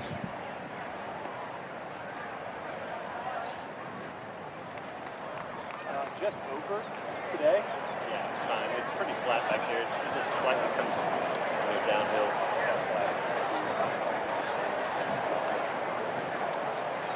You like this club? I do, because I feel like 6 is just going to get down. I feel like this one's going to probably get knocked down too, but it'll land in the first third of the green. Got to get you staying there. I feel like I need to land it short of the green if I want to hold the green. You landed what you said? I feel like if I'm going to hold the green, it's got to land short. Short, okay. Just with all the... Yeah, whatever it was doing. Yeah, because if it lands here, yeah, you're right. I like this play there. What you think? I wasn't considering that, but I do like that. Land it just short? Yeah, great. 205 shot? Perfect. Put it out on a 9? Yes, the chimney. Just get a little more to the right. The pin's kind of on the left, so chimney's great. Could really see that wind whipping up there on that tree on the right. And 235 all the way to the hole for Scottie. Again, it plays 15 yards uphill, and you heard Teddy Scott saying he was thinking the wind was going to knock it down more than he was propel it forward. Well, I think he's going with 5-iron because of that and wants to land it short of the green and have the wind take it. Oh, it's taking it. Take it up onto the green. And he flew it too far. Took it over. He was trying to land it short. Will be pitching back into the wind. It has been the putter that has been problematic for Scheffler, especially on these short putts in the wind. With more, let's send it back to our coach, Joe Hallett. George, Scott, yes, it's windy down here too, and I'm sure it's no small coincidence that the wind is coming from here and going your direction. But I really like watching and your commentary on Scottie, and it is so, this is a situation that's going to happen throughout the day. These 4 and 5 footers, and what you're seeing, especially with the greens getting slicker with the wind blowing, what you'll see good players do is as they start out, they can feel the wind, and then they might play the wind, but the wind doesn't move the ball. So what is their next option? The next option is, okay, maybe I'll play a little less break, and I'm going to hit that ball just a little bit firmer. Well, if I do that, now I have another long putt coming back, and all of a sudden, those players and their caddies are walking along, they're scratching their head, and the really good players get down to something that's just very, very basic. What can I control? So I'm going to take this dime and put it right in front of my ball, with the goal being, can I start this ball over that dime? And if I can do that, that's all I have that I can control at this point. So gentlemen, it's a penny for my thoughts. I think I owe you 9 more cents. I put a dime down. It's the little things. Hey, and that's not bad advice. When the wind's whipping you around, you just try to make a good stroke and let it do what it's going to do. So good advice there. Wind speed's almost doubled up from this morning, 10 to 15 miles an hour. It didn't feel like much. Yeah. There was no gusting this morning either, not like this. I got out here around 9 a.m. It was pleasant. The flags were barely moving, and at 25 now, it's kind of a repeat of the first 2 days. Mm-hmm. What's the play here for Puig's third? It's a perfect lie on that upslope, and it's not as thin or as compacted as some of the other lies you can get around this front of the green of the 9th. We're going to find out the Spanish short game, but I'm thinking low front with a couple of skips. Yeah, can you get some spin on it? And downwind, it should chase a bit. Perfect. I was told he has the typical Spanish short game, which means really good hands and a lot of different trajectories, and that was pretty well done right there. That would get him within 1 of the lead. Looks a little more determined now than he did earlier, too. More confidence, found his rhythm. In a pretty good spot. Birdie's on 5 and 6. Searching for his third birdie on the front 9. How good is this? 6 players tied for the lead at 4 under. Not the names we were anticipating to see. Nick Taylor, one of the new entrants. Steven Yeager, also there at 4 under par. Yeah, not a major winner in the first 4 or first 6 right now, but there's still a long way to go. Those guys have taken advantage of the early weather. This doable for Scheffler? Oh, absolutely. He's going to wait. They're having a staring contest over at the 18th, and it looks like it's going to be Scottie first. It's bubbled down to the bottom a little bit. Plenty of grass behind the ball, but it's one you can almost hit a little heavy on purpose. Use the grass to propel the ball onto the green. Don't have to worry about going too far because there's so much wind back into your face. Came out really thick. Boy, not at all what he was hoping for.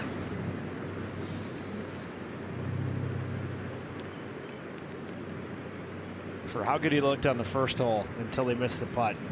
He just hasn't been super sharp overall in the front 9, Scott. No, you know, Ned, we were oohing and awing over his warm-up, but the weather conditions have changed so much that you got to do more than just hit nice-looking shots on the range. You got to compete and score when the conditions are this hard. And he's the best at it, but right now he's struggling at it. Yeah, the tee to green has been more than acceptable. It's been on the greens with the 3 short missed putts, and if he doesn't get this up and down, he'll absolutely be boiling on the inside. Yeah, he's basically given away 2.5 shots to the field, the way I kind of read it with the putts. But if you knock this in, the demeanor changes as you make your way to the second 9. And it's straightforward. The wind may hold it a little bit, but it's just about a half a ball out on the right. He didn't take much time. Another miss on the right.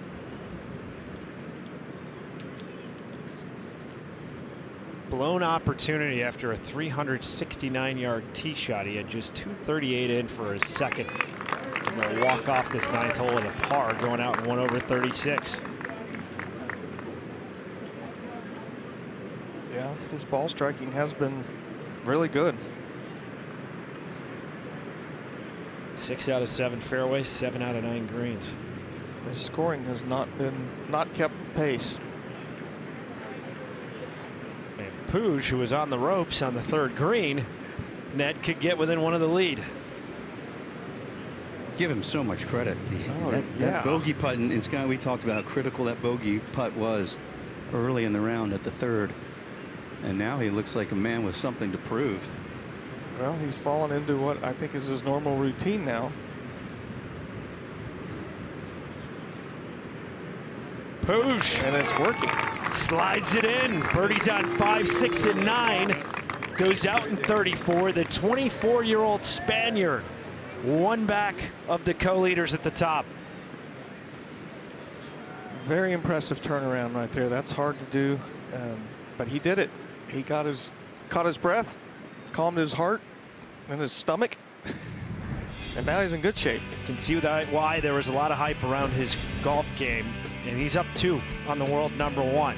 But things could change over the course of 10, 11, and 12. The 10th, the first hole with water in play. The 11th, 20 bunkers total from tee to green, the most of any hole. There are 174 total bunkers on property at Aronimink Golf Club. And then the 12th, combined 29 under. That was at the BMW Championship 2018, the 8th easiest hole at 466 yards. So the holes under par and over par. And you see your scoring chances. And then you get to the backside, and the under par holes pretty much disappear. You got 13 and 16. 13's drivable, 16's the par 5. The rest of them, all black, meaning over par. Well, you just played the easy part. Now you're turning directly into this 20-mile-an-hour, 25-mile-an-hour wind on the 10th hole, which was already probably the hardest hole in the course anyway. Now everything is magnified greatly. There are now 7 players tied for the lead at 4 under par. Scottie has just gotten there. Well, you know, and you look at that, George, and that was before the wind started blowing 25 in your face. It was already the hardest hole. Now it's, you know, like it's almost a par 5. Aaron Rai, who's a couple groups ahead, just played through the 11th, made birdie. So he has broken up the pack. Yeah. 5 under, leading by 1. He's on a heater too. He's playing very well. Puig up first. Oh man.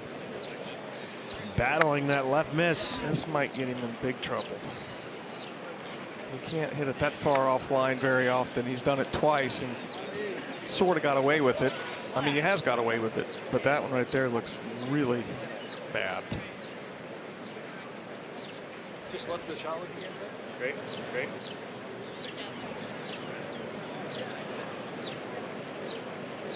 Ned, what's the story here on 10? Must find the short grass off of the tee. All the wind that was helping you, 20+ miles an hour on the 9th, is now your enemy. And you're elevated, so the ball hangs in the air for a long time off of the tee. Yeah, tough tee shot right here. Keep cutting. That's what he's hoping for. Oh, it's going to be close. I think it's going to be okay, though. Probably end up in the rough, as we saw yesterday. The balls that would catch that left edge would flirt with. And that little yardage on the right, that ball only went 261 in the air compared to 305. We will see where Scottie Scheffler ended up when we return on ESPN Plus.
And that's a look at the new home of the PGA of America in Frisco, Texas, moving their operations from Florida to Frisco just a couple of years ago. And there's the historic Ryder Cup in the middle, the Wanamaker Trophy, and the Senior PGA Championship. After 60 years, the PGA Championship will make a historic return to the Dallas-Fort Worth area in 2027. Join us next May at the home of the PGA of America in Frisco as we welcome the strongest field in golf back to Texas. To register for tickets, visit pgachampionship.com/register. Registration closes soon. All right, it's a week later next year, and you got 2 PGA Championships coming to PGA Frisco in the next 8 years, 2027 and 2034. The ball position. And Puig may have been left of the creek, which I didn't know that was even in play. I don't even know how you get over there. Ned, are you able to traipse all the way over there? I can tell you how you get over there. You got to go, there's a couple of big boulders, and then you hop, skip, and jump over the creek, through the woods. Yeah, we found it. He's identified it. It is his ball. Titleist 4. black Titleist 4 with 2 black dots and a long black line. And he's looking to just chip it straight back out to the fairway, right? And if he gets it into the fairway, it'll be one of the best shots he hits all day. Suspended in the air, almost 6 or 8 inches in a little volcano of high fescue. And if he looks left, it's 97 yards, give or take, to the fairway. And he does have a little bit of a window, but Scott, because the ball is perched up so high, it's going to come out with altitude, and it's going to get up into the canopy of the trees. Yeah, I mean, but he doesn't really have another shot from there, does he? Well, he can go where Scottie is. He can go that directly to the right. Okay. But he can't advance it towards the green at all. Absolutely not. I thought maybe he would even perhaps go left towards the 8th green, but the pond wraps around, so that's out of play. Yeah. And he is not in the penalty area. Right. So he's asking Scottie to reposition so he can go out that way. Ned, at this level, you can get away with a couple of bad drives, but you can't get away with 3 of them in 10 holes that are 40, 50, 60 yards offline. And this is wildly dangerous no matter what he does, just because of the lie being suspended a good 8 inches off of the ground. Yeah, he's going to have to work not to make 6. Be my guess. Appears to be a 9-iron. Oh my goodness. It came out hot across the fairway all the way into the right rough, but he's going to have to work not to make 6. Showing off the athleticism of Johnson Wagner, having to hop out of the way of that one. I'm going to have to work to get back to the fairway without falling in the creek. I might take the bridge over by the 8th. How come Johnson wasn't over there with you? Yeah, I think you could go. He has people to do that for him. Come on. See the guy over there on the right? I'm going to let you all take the Scottie call and see you on the green. Split the people? Yeah, exactly.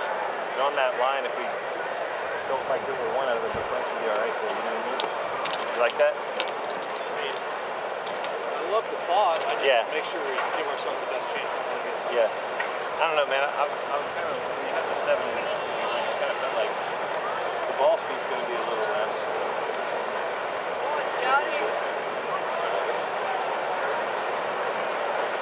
It's tough because I can see it really nice. I kind of feel like, let's say if we hit 175. 175.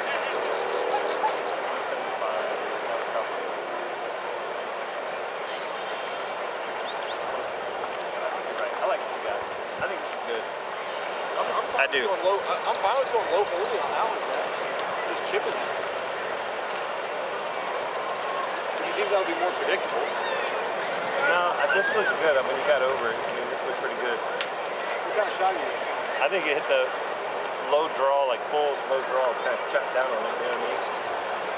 That wind's going to hit it. I mean, it's going to. I think it's coming out a little bit slower than the wind lets in. I think it's fun. The wind's going to hit it a little less, so I think like a 70 shot. That's pretty good. I think we're going to do They're just trying to decide how fast the ball's going to come out of this lie. Perfect. Yeah, I like that. So Scottie likes taking a little more club and making sure that it comes out lower. Yeah, I like the 70. It's doable. I mean, this is the whole location that you can actually, if you just hit it in the middle of the green, it kind of feeds right to it. But coming out of the rough over water, it's all about how's the lie, how's fast the ball coming out.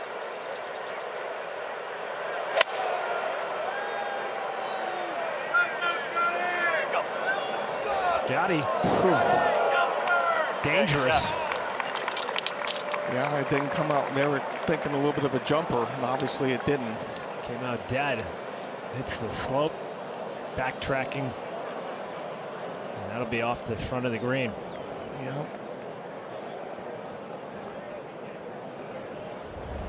Microcosm of the 3rd round for Scottie Scheffler. Yeah, I mean, he hit a good shot, but the ball, I mean, they were arguing, they were discussing, is it going to jump or not? Because you definitely don't want to hit it over the green. but you can't hit it in the penalty area either. So that's why it's the hardest hole in the course.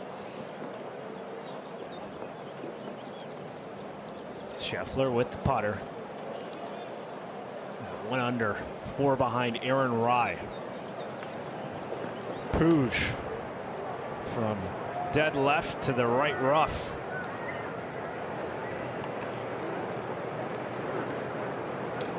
It'll be his 3rd up to the par 4. This should come out hot now that this grass has dried up a little bit. So if he can land it kind of middle of the green, it should release back to this whole location too. Ned Johnson relay to you what the lie's like? I got the ho-hum kind of hand action, meaning could jump, could come off dead, which is par for the course around here in the rough. 120 yards. Oh yeah, it's come up nicely, but the wind is hammering it. Boy, it sure did.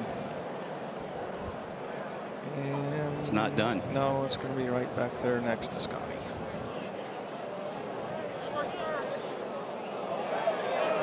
So now Scottie's going to get a little read from him. Almost in the same spot. What are the keys to playing a punch shot in the wind?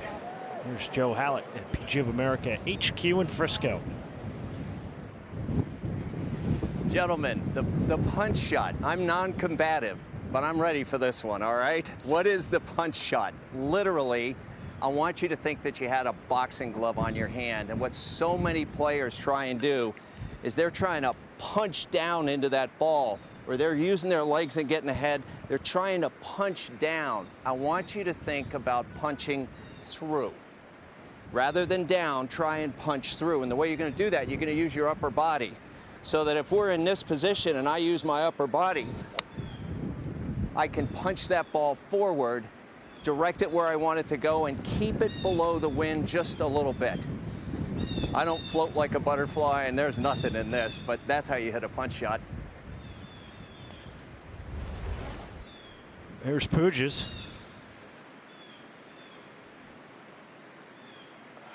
Yeah, Just such a hard shot to play there because the fairway width is so narrow from that angle, and you have to fly it into the fairway. Yeah, you have to fly it in, and you have to try to get, like Ned was saying, it was suspended midair. You got to really be worried about the contact. So I don't know. That's 3 really wild drives. I mean, way offline. I don't know how long you can take that before you just get totally killed. And Scott, as Trevino said, the lefts don't listen. That's right. Yeah. That is true. They might need to soften that fairway a little bit. 10th. A couple of drives we've seen this week, you felt like they deserved to be in the short grass. So we see a ball well right at Puig. Did Scottie then mark his? Yep, he's marked it, and of course he's placed it so he doesn't fiddle with it. He has to put it back exactly the way it was. Yeah, you can't clean it. You can't do anything. So basically, guys, just drop it on another part, set it down gently on another part of the green. You need a full shoulder turn on this one. Yeah. Straight up the hill, straight into the green. And into the wind. And into the wind. And he's gonna be struggling. I mean, it looked like 6 from the word go off the tee, so he's going to have to make that 8-footer not to make a 6. Another nervy bogey putt for Puig. Yeah, he made one. Maybe he can make this one.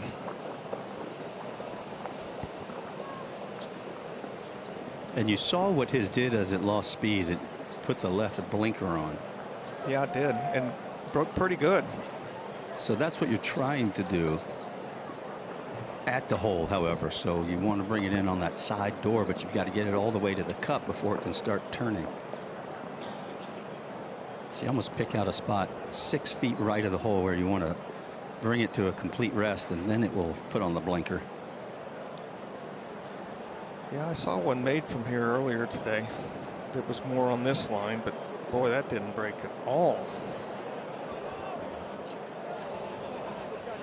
Missed the mark by 3 inches.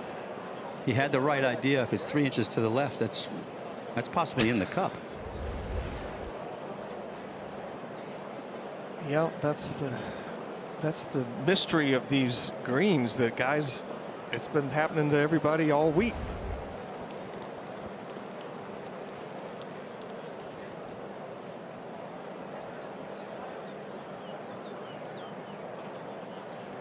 He did just have the teach from Puig. It's not like it was unknown to him what. Well, you're right, George, but the teach wasn't very good. He left it 8 feet short and 2 feet low. So going off that, Scottie's like, well, I better play quite a bit more break and hit it a lot harder. And he did. And it didn't work out. Scottie's got 6 feet. Puig further out for his bogey. And I'd rather have this putt. Yeah, 100%. It's right in the saddle. Straight up between the the hill. two spines, and I think it's straight, but if anything, it's going to go to the 12th green. It's going to go right to left. And another great bogey save. Phenomenal bogey by Puig. Topsy-turvy day, 3 birdies, 3 bogeys. Even through 10, 2 under, 3 back Aaron Rai. The good news is if he could get it straightened out and get back playing better, he's still in the tournament. The bad news is if he keeps going like this, eventually the golf course is going to win. So many things had to go his way to make bogey there. Yes. It could have been in the penalty area, would have to take a drop. Absolutely no shot from there. Yeah, chip it out after your drop. Might have found it when unplayable. I mean, that was. Yeah. I feel like this is a big putt for Scottie. Critical putt for Scheffler. And it's as fast as a first kiss.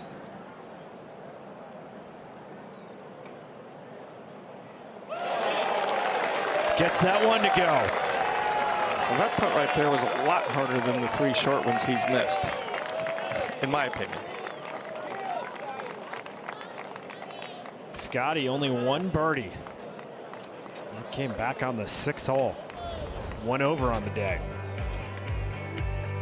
How about this par 4 11, Scott? Well, it's kind of an all or nothing hole. At least it's kind of right to left, so the fairway shouldn't be that hard to hit. But boy, this green is just off the charts difficult. You either hit it in there really close and make your easy birdie, or you struggle to 2-putt this green from almost anywhere else. And if you miss the green, you're in bad shape. It's just, there's just nothing good if you miss this green. Over's bad, short's really bad. Wide left today would be terrible. So you got to hit the fairway. I love saying that because we never play golf like that anymore, where driving is so important. Driving accuracy is so important. It's been great this week. It's you pay a price if you miss the fairways. If you hit the fairway, a lot of scoring opportunities where you have wedge in. But with how firm the greens are and tucked the hole locations are, you almost have to be perfect and or leave it below the hole. Exactly. And at this moment in time, the guy leading the tournament is not overpowering the golf course. He's one of the shortest hitters on the PGA Tour, Aaron Rai. But he's straight. Here's Scheffler. Breeze helping. But off of the right. That should be perfect. It's a big wide fairway, and he's found the center of it.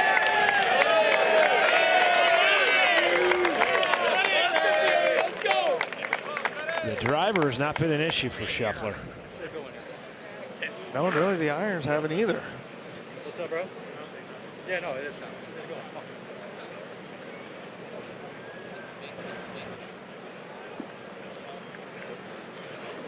While Puig has been inconsistent.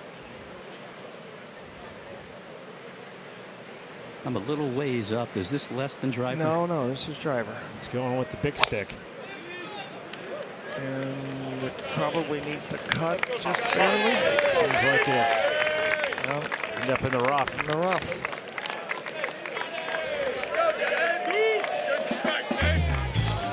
Puig again playing from the rough. Aaron Rai out in front at the PGA Championship.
I'm on the 11th green. It's the shortest par 4, and you come into this green with a short iron as well. And it's very difficult to know where you can put the flags, but I think they'll probably be, I put the cones out, 2 on this right-hand side there, little flattish bits. It's the slopiest green on the golf course, and as a result, it's one of the quickest. Slopes from back to front generally. Then there'll be a couple on this left side without any doubt at all, maybe even 3. There's so few spots to put the flag. One at here, the back left, and you're always worried coming in with a short iron to get the trajectory right and spin it not too much, because if you get too much spin on this green, you're in all sorts of trouble. Innocuous, I think I'll just use this back bank, chuck it up the back bank there. And well, it'll trickle back to the flag. Well, you think it might. Then there's the one just over the bunker, front left wig. You have a quick look at this little ledge where the flag is cut there. Very small little area. And you drift a fraction to the right here, and the ball trickles down, a little bit too much backspin. And then suddenly, what's going to happen here? See the ball I chucked to the back of the green? Here she comes. Just a little too strong. And, well, that one was lucky. I thought that was going to run off the front of the green. This one's gone. So this 11, you can't believe it. So few pin positions, even from the back of the green, that nearly ran off the front. When it goes down the hill, look, way, way, way down there. Amazing green, a lot of head scratching going on. You can see the caddies looking at their yardage books back there. Where on earth are we going to hit the ball on this green? It's fantastic, it's edgy, tricky. When you're down on that fairway, just flicking it in, you're praying the ball doesn't spin too much. That was from earlier in the week. PGA of America has slowed the 11th down, more so than every other green on the course, by about a half a foot because of how severe the contours are that we just saw. Expertly done by Ken Brown. Puig, 329, longest drive on the 11th, but in the rough, you'd rather be playing where Scheffler is, 317 in the fairway. Yeah, Puig would have got another 20 yards if he'd have hit the fairway.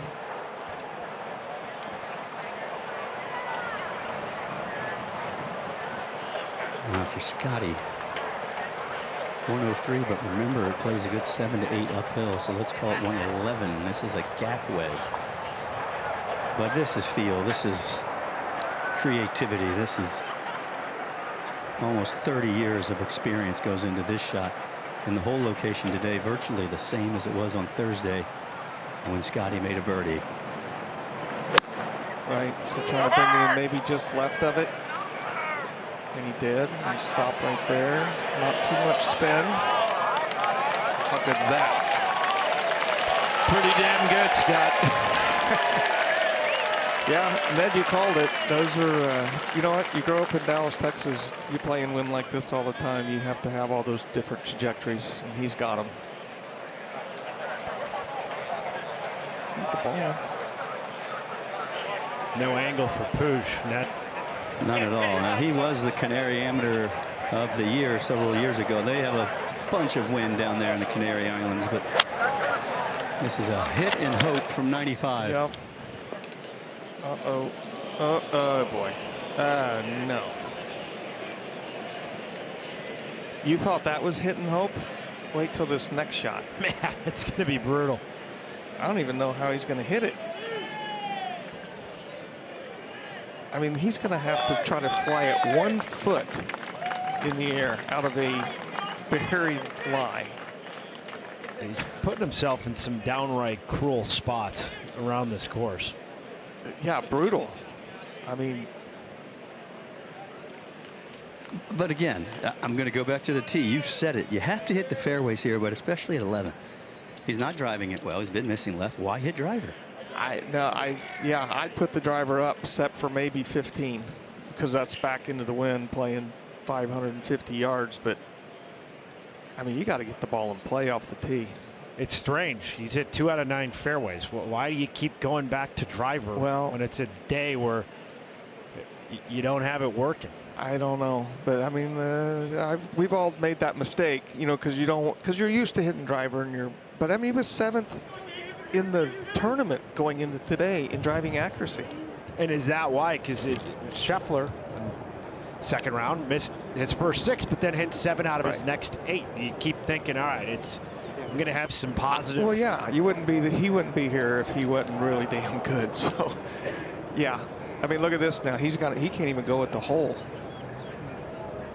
No, you need to play this like a par 3. Yeah, no, from 20 yards. He needs to make 5. He's probably not making 4 unless he makes a 20-footer. And he's in some old weathered, tattered grass, mixture of 3 different kinds of little. Well, it kind of looks like where guys walk off the green too, so it's into the green. It's not quite where they walk off, but certainly players have practiced from there. So he's into the green, and it's just chiseled itself up under some of the long blades. Oh. If he keeps it on the green, or if he gets it on the green and it stays on the green, yeah, that's an accomplishment. Well, that's a pretty darn good shot right there. That was marvelous. Yeah. That was spectacular. Yeah. I mean, that barely got to the green.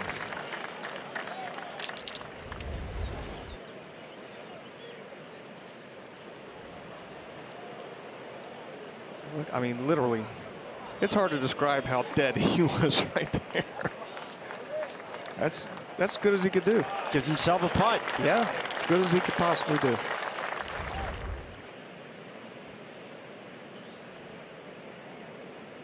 Shows how quickly you can go from offense at Aronimink, like Scottie Scheffler in the fairway, to defense with David Puig from that lie for his 3rd of the par 4. Yeah, for a long, long time playing professional golf, if you drove it in the fairway, you got to play offense. And if you drove it in the rough, you had to play defense. And we've lost a lot of that because guys hit it so far and the rough's not as severe as it used to be. But this week is bringing it back in a big way. They were worried about the rough with the winter they had with snowpack and ice on the course. And the rough has been exacting to this field at the PGA Championship this week, Ned. That was the best shot we've seen all day. And now you must pay it off. Come on, David. Throw it out to the right and just drip it in the high edge. Puig for par. Trying. Left it short. Yeah. I mean, you can only go to the well so many times. I mean, he's made 2 great bogey putts. And he's played from out of position all day, and he's done pretty good to only be 1 over par. All 4 of his bogeys were from tee shots that ended up in the rough. Well, this would be a good place for Scottie to kind of start his comeback. And Scott, you mentioned it. The putt that he made for par on 10, that's going to be a confidence builder. That was no joke. That could have been missed and gone 6 or 8 feet past. And a similar putt here, and the fact that it's downhill. It's not a very honest putt, though, because it's telling you it wants to veer to the right, but it won't.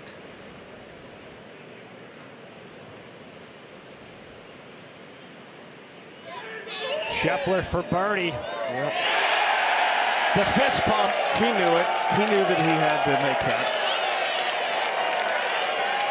So good. You know what? He hadn't really hit very many great putts, and now he's, made anything. Now he's made 2 difficult putts in a row. The crowd chanting Scottie, Scottie. He is 3 back of Aaron Rai. David Puig hasn't even sniffed a fairway these past few holes and pretty much the entire 3rd round. I mean, that is 60 yards left of his line. And that was closer than where his tee shot ended up on the 10th. Yes, this might be 70 yards left of the line he was trying to hit. Most guys in the field probably could not fly it far enough to get it over there to where he is. Flew it left of the creek. On 11, a closer miss. This is one where we thought a 3-wood could have made sense. There's been a couple, yeah. This is a closer miss, but still. The rough has been very consistent this week. If you drive it in the rough, it's eventually going to get you. But now on 12, 464-yard hole.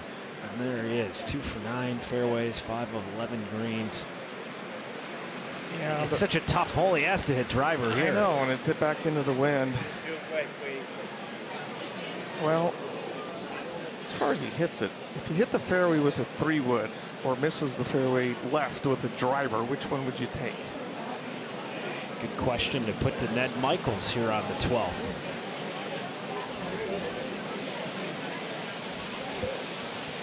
Scheffler first up. Ned, set us up. Big breeze off the right into the face. You can hear the fans. They're ready for it. That one's getting held up by the wind. Perfect. That's money. Just think if Scottie was not a Dallas Cowboys fan. If he was an Eagles fan, they'd really be going nuts. Oh, they'd carry him from one green to the next tee. He'd be like Rudy from hole to hole. Yeah. Well, he's going with the big stick.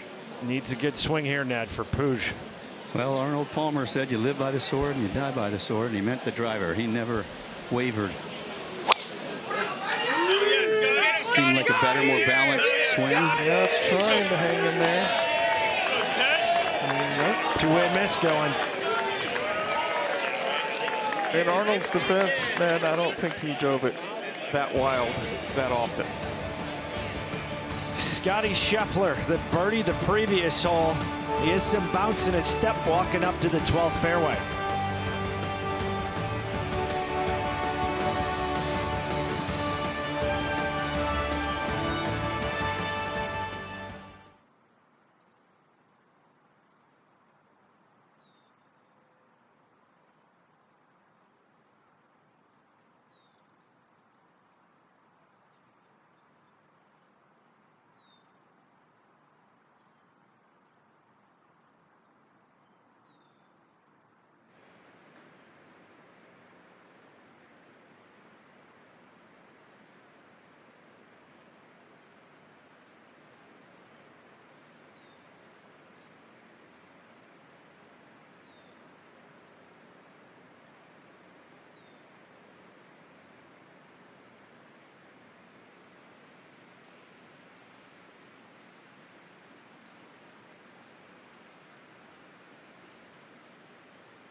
You zoom out, 22 players at or within 3 shots of the leader, Aaron Rai.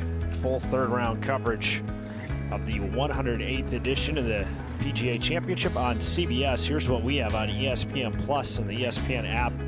Featured hole coverage 13, 16, and 17. The other feature group, Cameron Young and Justin Thomas. Thomas at one point was a co-leader at 4 under before bogeying 7, 8, and 9. Those guys have fallen off the pace a little bit at 1 under, 4 behind.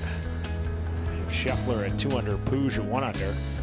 Neither of those guys among the top 10. In the top 10, McIlroy, Schauffele, 66, 66.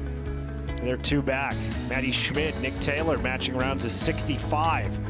It started the day at 1 over. They're 4 under. Share a second. Scottie Scheffler on that second page with Martin Keimer. Justin Rose is 65 as well. I guess his new irons worked out pretty well today. Bud Cauley playing well with a 3 under 67. Ben Griffin also with a 3 under 67. There's the end result for Scottie Scheffler with that 277-yard tee shot. This has been a tough par 4 today in this wind, Scott. And that shows you how much the wind is blowing. I mean, he hit 365 on number 9 and only 277 on number 12. Or maybe it was 369 on number 9. But back into the wind. The pin is probably in the toughest location to get close. The shot is 15, 20 feet left. Maybe the left edge of that front bunker you can see there. And if it gets lucky, it might kind of feed over there towards it. But with the way the conditions are into the wind, now he's well back. These guys have been hitting wedges and 9-irons this hole downwind, but not today.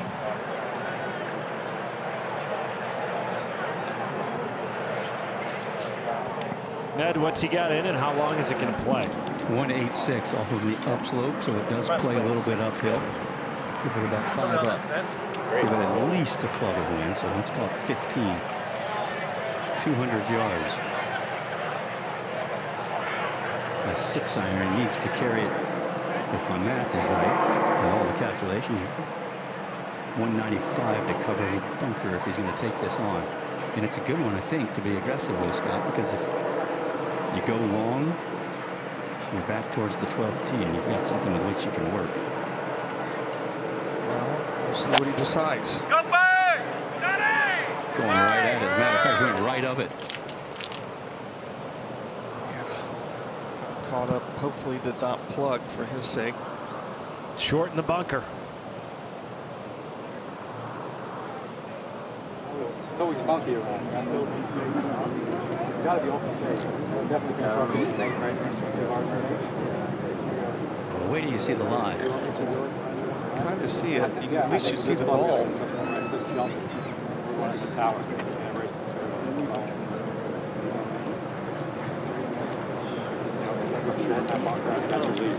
So I think with that here we got to be a little more aggressive. All right.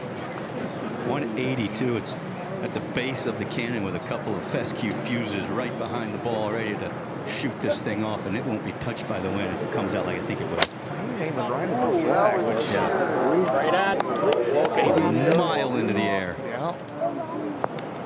Yeah, what a great shot. This might get really close. Catching the ridge, going towards the pin. I would have lost a lot of money on that. What a play by Puig. Wow. Right when it seemed like Scottie Scheffler was going to turn it on, he's in the bunker, and you think Puig was falling apart. He's in the rough, and he puts it inside 20 feet. Isn't golf great? Guys have been jockeying back and forth for who seem to have control in this third round. That is the new breed right there. The guy never even thought about playing the right shot. He just thought about, I'm going at it again. And he actually did play the right shot. He used the hill like you're supposed to. That was excellent execution. As he's inside 12 feet for birdie. Front side, he had back-to-back bogeys on 2 and 3, and then back-to-back birdies on 5 and 6. On the backside, just had back-to-back bogeys on 10 and 11. Could a birdie streak begin here at 12? That's what they're hoping for. Ned, are you up there? Can you see Scottie's ball? I am, and can report that it barely bounced out of its pitch mark. Well, that's a nice break then. Doesn't mean it's going to be easy, but it No, not a lot of green to work with there. does mean it's doable. But because it's bounced out of his pitch mark, he's got an odd, awkward lie with some sand behind the ball, almost like it's sitting down. Yeah, it's really tough to get spin on that kind of lie. And he's a good 4 or 5 feet below the putting surface and only about 6 or 8 feet of green with which to work. Ned, it seems like the roars around the property have died down over the last 45 minutes to an hour. You are correct. The golf course is fighting back from what we saw this morning. Scottie looked over to the 13th where Harris English is getting ready to tee off, and they've pushed the teeing ground up a little bit, made it drivable today. Did get some cheers for Scottie's birdie back on 11. But you haven't heard the trickling sound from other holes with guys making birdie runs. And the roars here have a good resounding reverberation through the property. I mean, they can travel all over. Well, this is going to take all his magic right here to get this close. I'm just trying to land it a foot on the green. And he is magical. Almost another birdie for Scottie Scheffler. That would have put a charge in the gallery around the 12th. What a shot. I mean, that little lie, Ned, you described that lie. When you have that lie, it's so hard to get good control on the golf ball. And that was spectacular. This was so good from the world number one. Oh.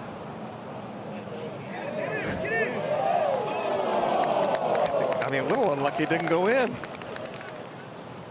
Kicks just a touch to the left when it hits the fringe. Wow, what a shot. Oh, he wanted it. Yeah, he did. He played that like he was an 8-year-old. Just get in there and hit it and try to make it. I've heard the stories of him watching the guys at Royal Oaks, and they said little Scottie Scheffler's a 7 or 8-year-old who watched a pro hit bunker shots for 45 minutes, help scoop up all the balls, then he'd get in the bunker. For an hour and a half. Start thumping bunker shots that would make that sound where people would look at him like, how is an 8-year-old doing this out of the bunker? Well, 21 years later, as a 29-year-old, he's the best player in the world.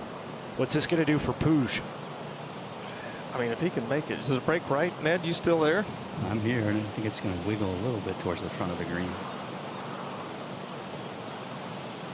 Now, that was not his best effort, but the second shot that he had, he really only had one option because of the lie, because of those fingers of grass behind the ball.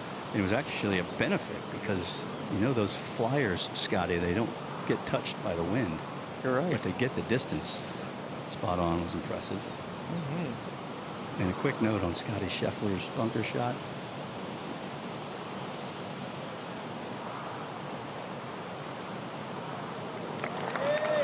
I don't even know that Joe Hallett could teach you that one. No, like I said, the sand kind of gets up a little higher and it's harder to get any control or spin on it. And he just did it, made it look easy.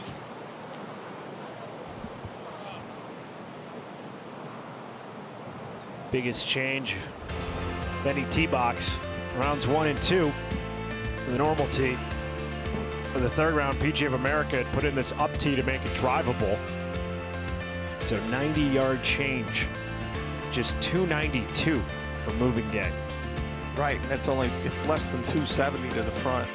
So the wind is blowing a little down left to right, I believe, so it may not even be a 3-wood for some of these guys.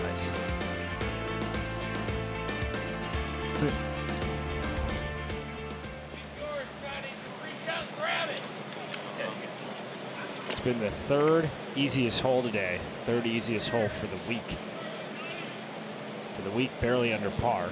Today, 3.574 scoring average, so a half shot swing, give or take, with the tee moving up. Here's a look at today.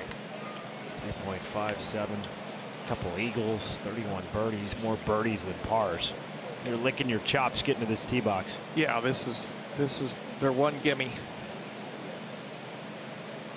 And if you hit a good shot, there's a neck up there to get the ball to trickle through, and then the hole location basically is a feeder, which we haven't seen many feeder hole locations all week, but this one will help you get it close. I think Christopher Wrighton earlier in the day doinked one off the flagstick when he made eagle, but he almost made an ace. Well, I think that was the intention of moving the tee up to get some little more excitement. And with 5 under winning the tournament, I think it's a brilliant idea. Totally agree. We had talked about young Scottie Scheffler as a 7 or 8-year-old. And side by side with him over the years has been his coach, Randy Smith. When I think about Randy, we have such a long history together. I think he's been teaching me now for 21, 22 years. There was stuff that I would talk to Randy about that I wouldn't necessarily want, my parents to know growing up. You're not necessarily always playing by their rules, and so Randy would kind of be a guy that would keep me in line growing up, but would also be somebody that I could kind of joke around with a bit more and share some stuff that I maybe wouldn't tell my dad at the time. I think in order to be a great coach, you have to be able to relate to the player. I think Randy has an ability unlike anybody else in order to help me, just because I can tell him what I'm feeling and he can translate that into an idea or a feel that I can use in order to feel what I want to in the golf swing.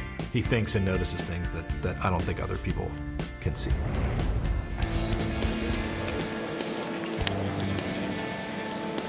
We haven't seen the best out of Scottie Scheffler today. Could have gotten off to a quick start at 1, missed the birdie putt. That was just a misread. The approach on the 6 after a monster tee shot. This was the good. Yeah, perfectly judged right there. Hit 354. Pitched it up there to a few feet, made birdie. Then on 7, putter. Uncooperative. Yeah, disappointing 3-putt there. Same deal on 8. Yeah, another, technically not a 3-putt, but in my mind, in his mind, that was a 3-putt. Missing little short ones like that. Scoot you to the 11th for birdie. Finally got back on track. Showing some fight. And then on the 12th.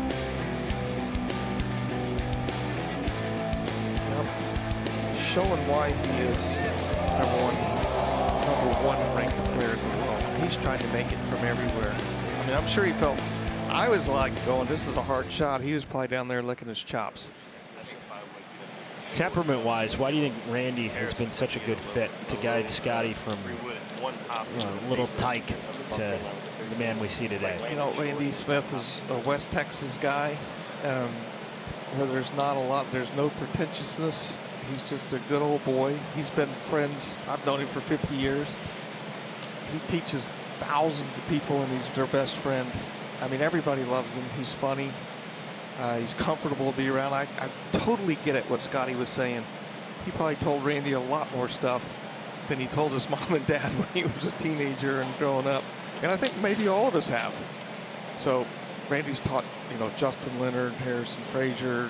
I mean, I'm going to miss tons of guys that have had successful golf careers. And he's a perfect fit for Scottie. Just flight this down a touch? Yeah. Yep. Yeah, fly it down and run it right to the gap. No fish on the stairs. Ned, give us the sketch for the 13th today. Well, the green is finally clearing up ahead. And you have to be committed to what you're doing here, because it's asking you to hit something that overall travels just over 290 yards. If you can fly it to the front edge, 266 yards. So it's right between, for most of these players, a 3-wood or a mini driver and the full Monty of a driver. The wind, you can't feel it back here on the 13th. You just have to trust that it's into you a bit, but mainly out of the left. Should be a perfect 3-wood for Scottie. Coming off low, trying to work back to the center of the green, gets a bounce, and this could be spectacular. Sit down. Easy. Over the Racing by the stick and over. Nice shot, just a little too hot.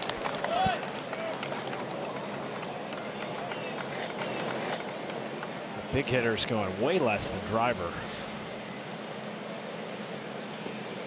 A lot of 3-woods on down into this 13th.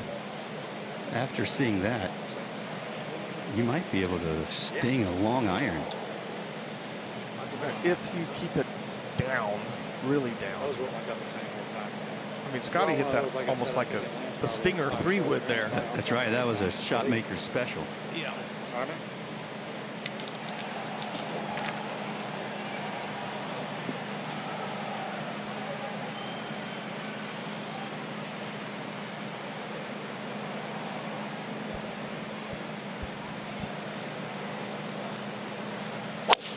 Puig does have a 7-wood in the bag. This one higher and going left. Careful. Way left. Got really lucky right there. It appears. See a lot of the golf ball. Was it right? Felt right, right? That fence line is all out of bounds. Did it flirt with it? Not really. It was in the gorse, and then it kicked right, and it's right on the edge of the thick rough and the primary rough. Yeah, so. And actually pretty lucky to end up where it did, I think. They got it or no? I mean, I'm looking. That tell him it's good. Definitely safe, huh? Yeah, 100%. We can see the ball. Are we good or no? Do we know? Johnson and I have a relay going here. Yeah, it's definitely in bounds. And it hit the fence. Did hit the fence, and that's why I took a hop 5-10 yards to the right.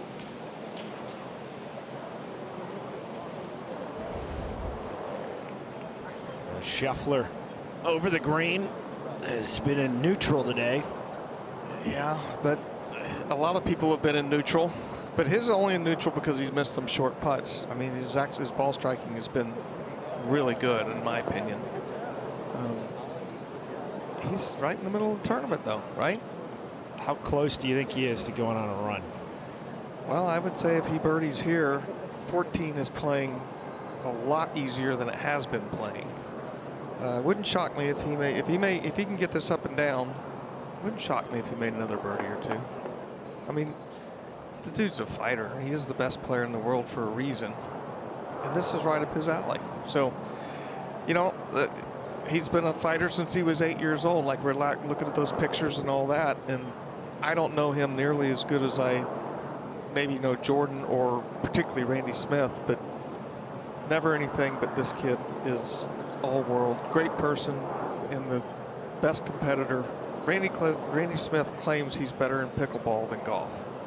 Said he'd be top 5 in the world easy pickleball. It's probably getting a little carried away. Well, I mean, hey, you don't. If that's what you do as a teacher, you keep pumping your guy up, right? Is he the best player since Tiger Woods on the PGA Tour? Well, I don't know. I mean, Rory McIlroy has had an awful great career. He's won the career Grand Slam since Tiger Woods. So those would definitely be the best two. Rory's never had a season with more than 3 wins on the PGA Tour. Scottie's gone 7-6 with 3 majors the last 2 years. He has 20-4 right now in his 20s. Rory's at 30-6. You could say yes. I mean, is Tiger better than Jack? Or is Jack better than Tiger? I think Jack is the better body of work. Me too. You're looking at majors.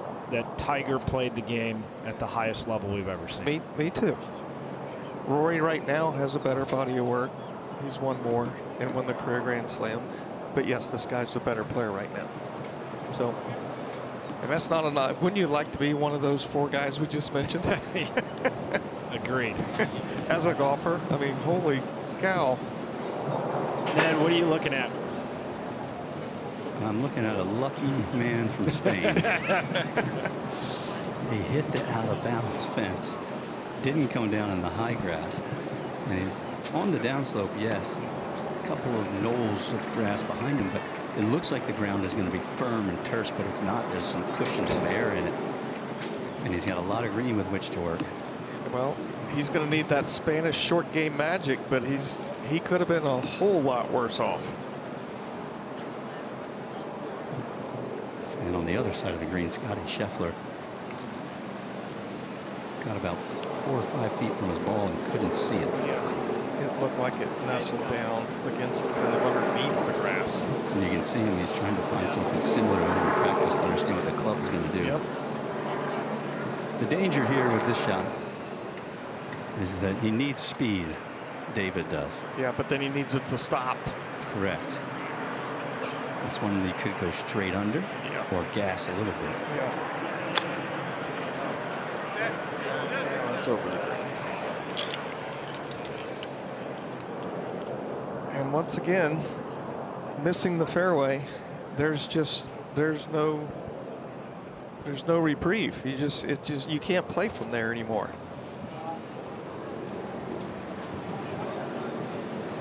Today's reminded me of Saturday, the United States Open at Los Angeles Country Club. Scottie was just kind of treading water, wasn't doing a whole lot, and he got to the 17th He and Teddy had a conversation about a shot. And right before he hit it, Teddy said, "That's perfect." I think it would be so like there's so Took a much 7 grass in iron out there. I and he don't hold it. think you can do anything else. Just go by. Yeah, I think the house probably we got a little bit of an up close as well behind us. I like that option. I don't know that this is going to be a hole out, but I have a feeling that Scottie Scheffler coming to the clubhouse is going to do something special. Yeah, well, this is going to be all about what kind of contact can you make. Give it some speed. Go ahead and try to fly it almost 3/4 of the way there. Let's try it. Came up hot. That's it. I'd say that's about as good as he could hope for from there, from that horrible lie. Gave that a peek. Good boy, Mr. Scott.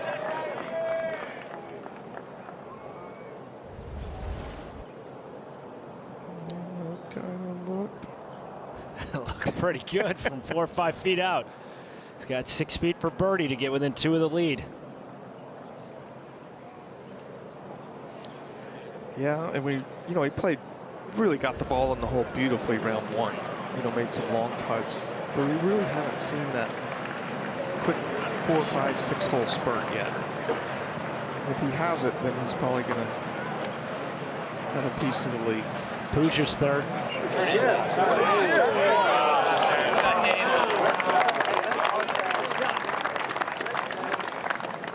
Will be fortunate to make a par on the 13th. Yes. George. Ned. Scottie Scheffler. Is he the most unassuming world #1 in any sport? Unassuming as Puig pops it in for par. As far as not embracing the glitz and glamour that comes with the title of world #1? No, just he can be out in the streets. I think you were there in Los Angeles on Sunday night. Sunday night. Yes. And just the world #1 hanging around having some dinner. And nobody's bothering him. I find it remarkable that he's able to stay the same that he is. And people, they clamor for him when he's on the golf course, but when he's off of the golf course, he seems to treat himself like a regular guy, and so the fans do the same. I think his parents have a big impact on that from a temperament and perspective standpoint. And with Scottie, it's a concerted effort for him to try and separate Scottie Scheffler, the golfer, with Scottie Scheffler, the husband, the father, the person, the son, the family man, all the parts and the interests that he has aside from dominating the sport that he's playing in. All right, Ned. Breaking left to right, but probably not a ton, correct? That's correct. Off of.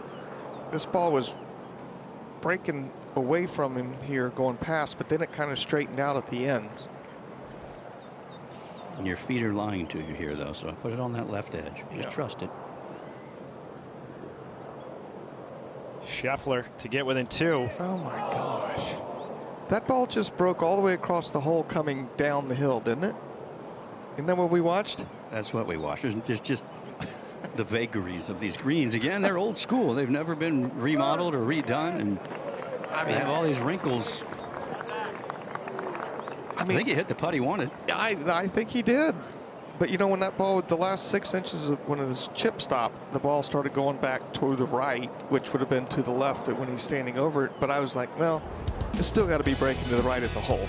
Had a chance to start putting some heat on the co-leaders, Rahm, Goddard, and Rye at 5 under, but Scheffler a par on the shortest par 4 on the course. Up next, the par 3 14th. Which has been an absolute round killer all week, but today, downwind, downhill, hole locations much more accessible, much easier hole today, and really almost a birdie hole. That's what we have today. Stroke average 3.04. Yeah, and the 8th easiest. I mean, this was the hardest hole for the first 2 days. This one are 10.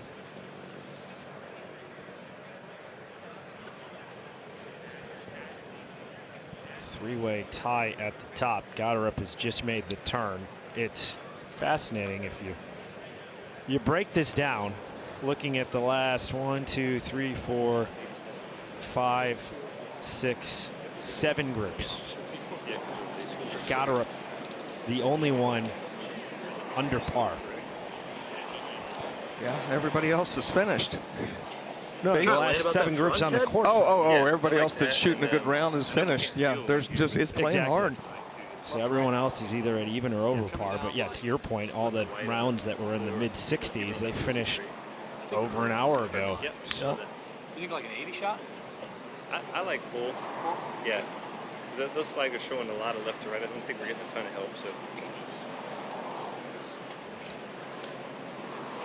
They're looking for 180 yards. All right.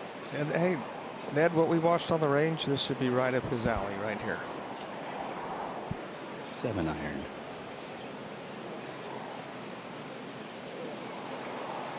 I would say high and soft, about 2 feet left to the hole.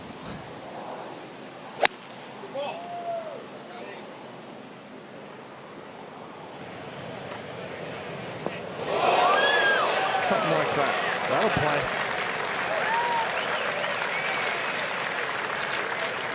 Yeah, if his putter was cooperating at all, he'd be leading the tournament. 100%. Which is ironic because putting has been awesome this year for Scottie Scheffler. Agreed. Yep, 100%. Coming out left.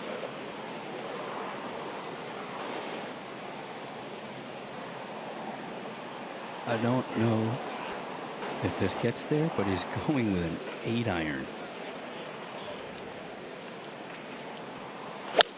That'd be a big 8.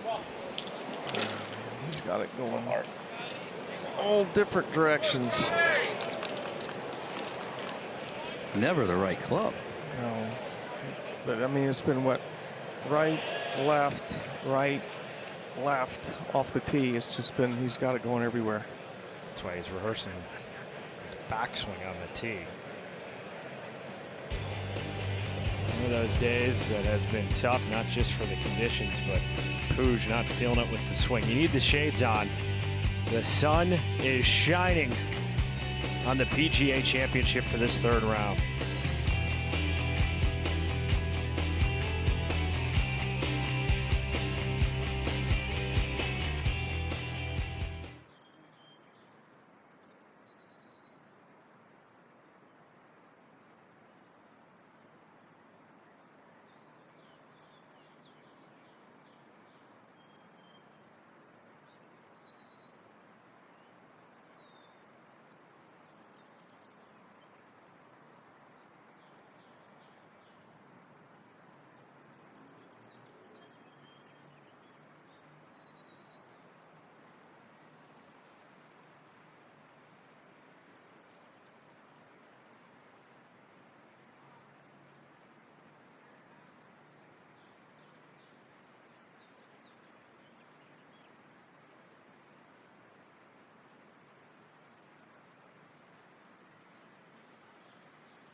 ESPN Plus on a Saturday for 3rd round of the PGA Championship. George Savaricki, Scott Verplank. We're going to call this the David Puig special. All day he has been playing out of that stuff. The rough. Joe Hallett at PGA of America headquarters in Frisco, Texas, with more on how to play out of the deep rough. George, Scott, you know, this is the worst walk in golf, and we've all had it. You're walking up to where you think your ball is, and finally a volunteer or a spotter goes, it's right here. And as you said on a couple of Scottie's lies, you're only about 3 feet away and you can't even see the ball. One thing we're hearing a lot of this week is, oh, these guys are playing it like a sand shot. And I just kind of wanted to detail what they're doing. A lot of them are going in there with their sand wedge. And for the average player at home, it's kind of hard to understand this. They're opening that blade, and they're literally not trying to hit the ball. They are just slamming that club in the ground, behind the ball, to get it to just pop out. So you're actually playing it like a sand shot, opening the blade, really going steep and deep, trying to pop the grass right behind the ball. And if you play it like a sand shot, you might have a good result, but I'll bet even money they wish they were in the sand instead of right there. Wholeheartedly agree with that. The sand has been much more playable throughout the course of the week at Aronimink Golf Club. How's this going to be for Puig, Ned? Manageable. It's on a slight incline. He should be able to blast it out.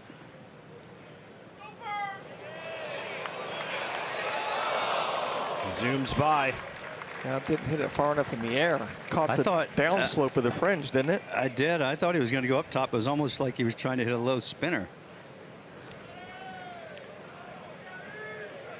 Well, I would say you're going to chalk this up to a tremendous learning experience, regardless of what happens between here and the house.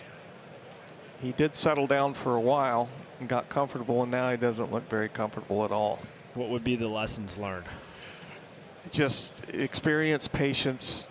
Don't let yourself get all wound up the first 2 or 3 holes like he did. I mean, it takes, you know, you have to control the stuff you can control, and he let his speed get out of control. What's the balance between thinking the driver's going to straighten out versus taking out of the hand earlier, maybe, to figure out what can get you around the course? I kind of think that's a discussion he either has with himself or he has with his caddy. Scheffler for birdie. Needs to make one of these. Not coming here.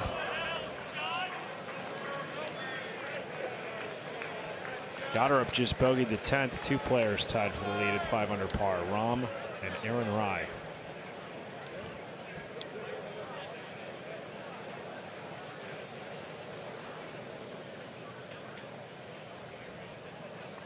Par for Scheffler on 14.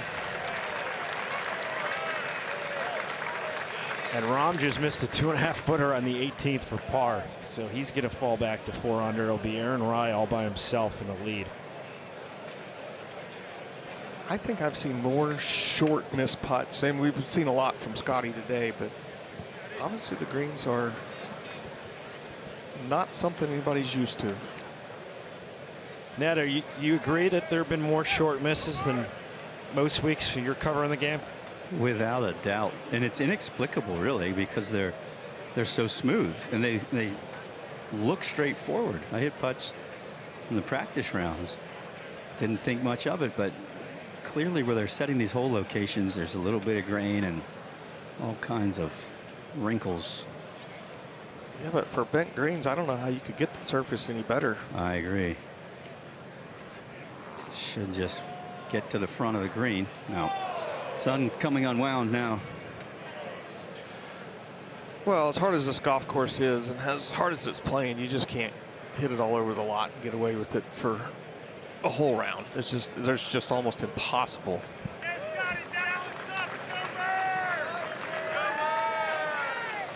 Coughs up another one. 3 bogeys his last 5 holes. I mean, to be honest with you, he's only 2 over par. If you put a little chart on where he hit some of his drives, you'd think he was 9 over par. Yeah, that's for sure. 551-yard par 4, the 15th. Yeah, back into the wind. The good news is it's kind of right to left in, so that makes it a little more comfortable on your tee shot. But I mean, at 551 into the wind, uphill, at least off the tee, no shot, or literally very little shot of hitting the green in 2 if you don't hit the fairway. And this green is huge and it's pretty subtle, so maybe this will be the hole that Scottie Scheffler makes a putt.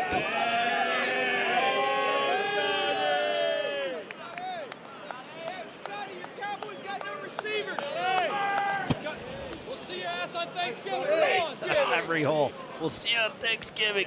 You got no receivers. Your Cowboys stink.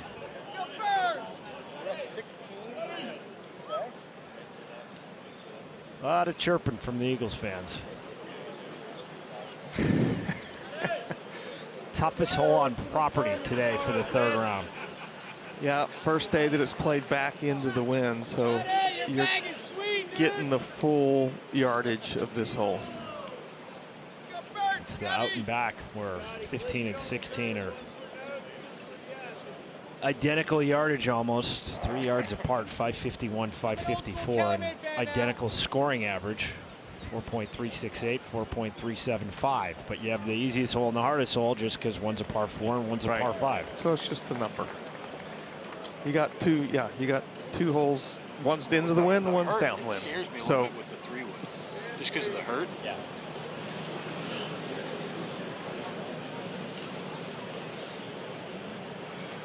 Coming down right edge of the grass where it meets the green up there. Great. Ned, what's the line like off this tee for Scheffler? It's going to be interesting to see what he wants to do. I'm thinking towards the right bunkers and let the wind work it. He showed a little extra pop into the fan back there on 10. Wasn't rewarded. I'd love to get that Texas bullet ball that just knifes through the breeze. He's got it teed down a little bit lower. Yeah. You got to get on top of it if you're going to do that. Cut it back into the wind. Perfect. Yes, sir. You know, that hot fade is such a valuable commodity off the tee. Not everybody can learn how to hit that or get it, but it works really good. Scheffler has now hit 9 out of 12 fairways today. Come on, David. Which I'd say, considering the wind and the firmness of the fairways now, that's above average. So Scheffler T2 today in fairways hit. Puig second worst. Wouldn't you like to know his thoughts right now? Well, his thought is he better. Oh my God! I would say he better slice this one a lot. Another double cross. It's closer to the 16th fairway than the 15th. You know how they have the stat of like feet of putts made? I'd like to see one of yards from missing your target off the tee. It might be a record. Yeah, it's been brutal for Puig. I've never seen a guy at this level miss a target that far. Aaron Rai, 1-shot cushion, 4 players at 4, 1 back.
Round 3 of the PGA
Earlier today was closer to 69.3, or call it 3/4 of a shot. Now it's over par, but still only 2.5 shots easier than the first 2 days. Doesn't feel like it now, though. No, it does not. And you kind of look at all the guys that are maybe 2 under and up. I can't count them all, but most of them are finished. I mean, literally, Aaron Rise on the course, got her up. Oberg, Smalley, McNeely, and Scheffler. Yeah, out of 21 guys, there's only 7 guys still playing that are in that. That's amazing, isn't it? Mm-hmm. Go out and get it early. Which, Ned, is probably what you were expecting to see when you were getting to the course earlier this morning. Yeah, when we came out today, it was, yeah, we thought, okay, scoring, here we go. Not so much. Not with 25-mile-an-hour gusts. Has it died down any at all? Not really, a little bit, but touching on it here.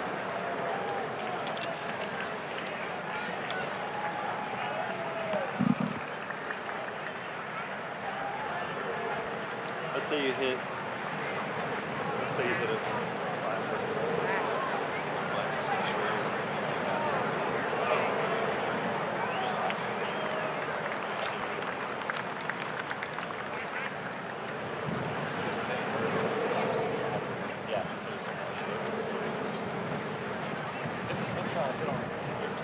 Great.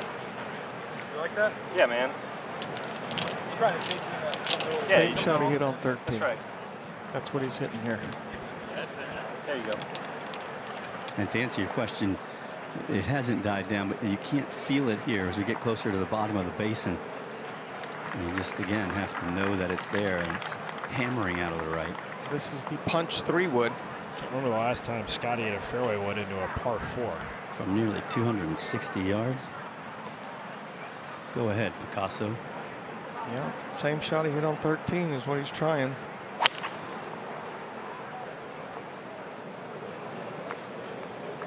Come on, give me something. And he got it. How good is that from Scottie Scheffler? With a 3-wood, that's brilliant.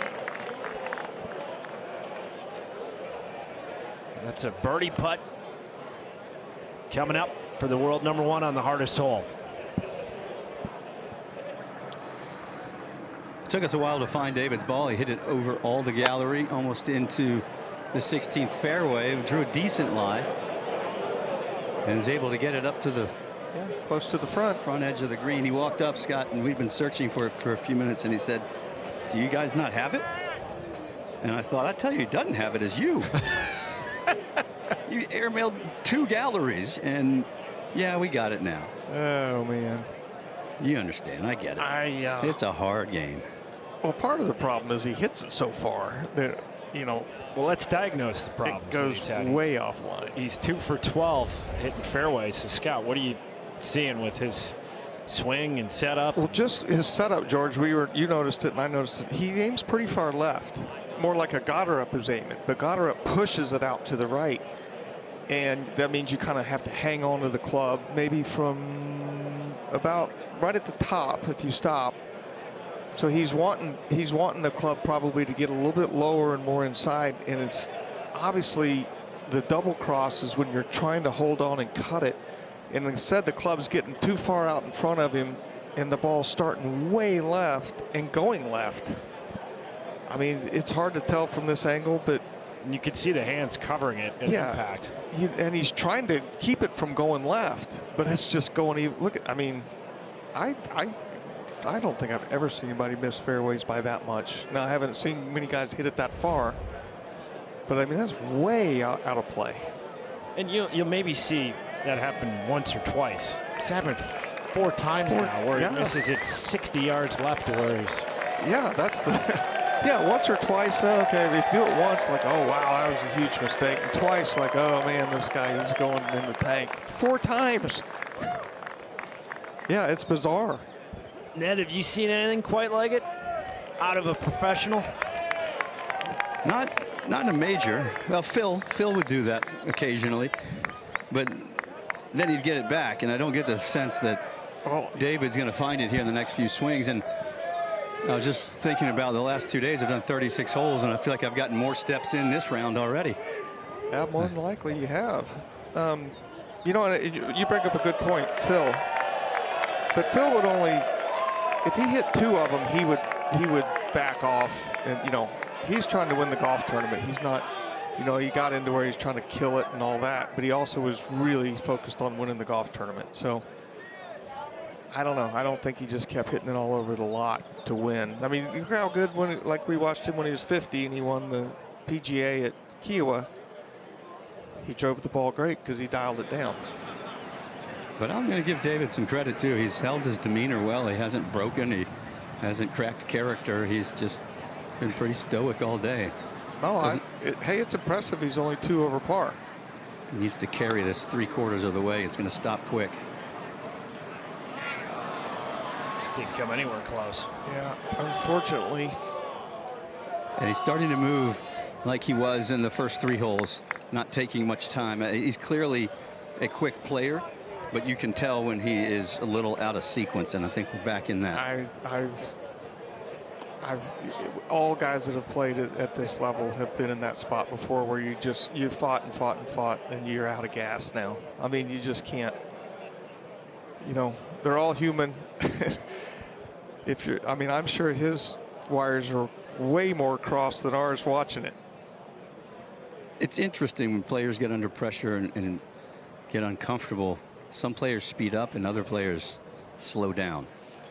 If you can keep your normal cadence, that's when you know you're emotionally in control. Yeah, well, Scottie Scheffler's great at that. I mean, but you know, Rory plays kind of up and down golf a lot too. You know, he can, but he keeps his heartbeat and his cadence and his rhythm.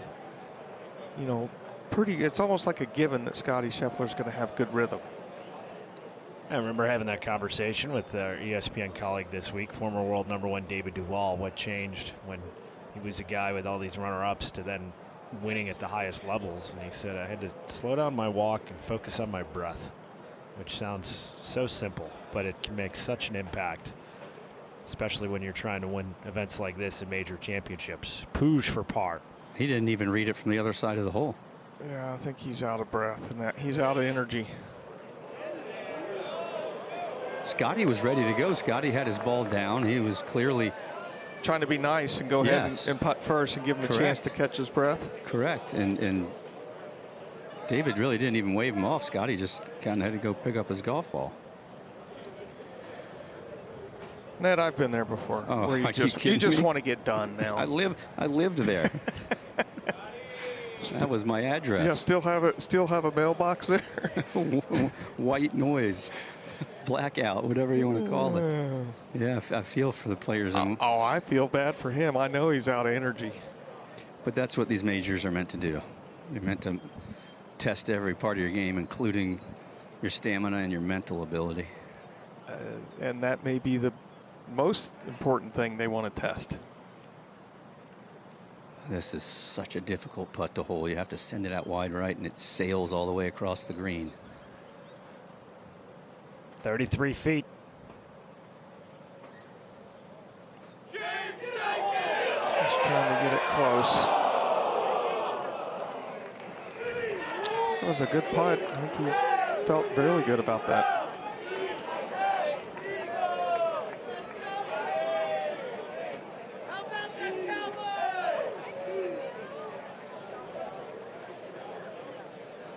Ned, have you heard any funny lines that you can repeat from the gallery today?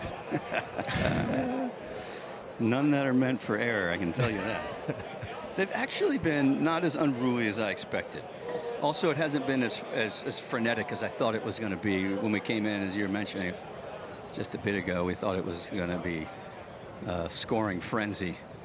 And with the subdued scores, as David taps it in with the subdued scores, I think the fans are a little bit more reserved. I think you're right. They're having a harder time getting all jacked up about a par, even though it's like a 4 on this hole right now. If Scottie can knock this one in, that's a birdie. It'd be like a defensive football game, except for you'd be cheering for the golf course. So it's a little hard to get behind it. You're like a Iowa fan cheering the punter right now. Yeah, he's the best player on the field. Scheffler, Ned, we just popped up a graphic. 5 missed putts inside 10 feet today. It's very un-Scottie-like from what we've seen of him lately. It is. I mean, he's basically been the best putter from those distances for 3 or 4 years.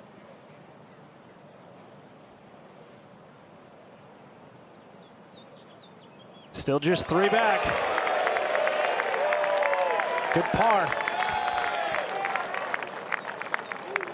Yeah. Great chance the next hole, the par 5 16th, if you can find the fairway off the tee.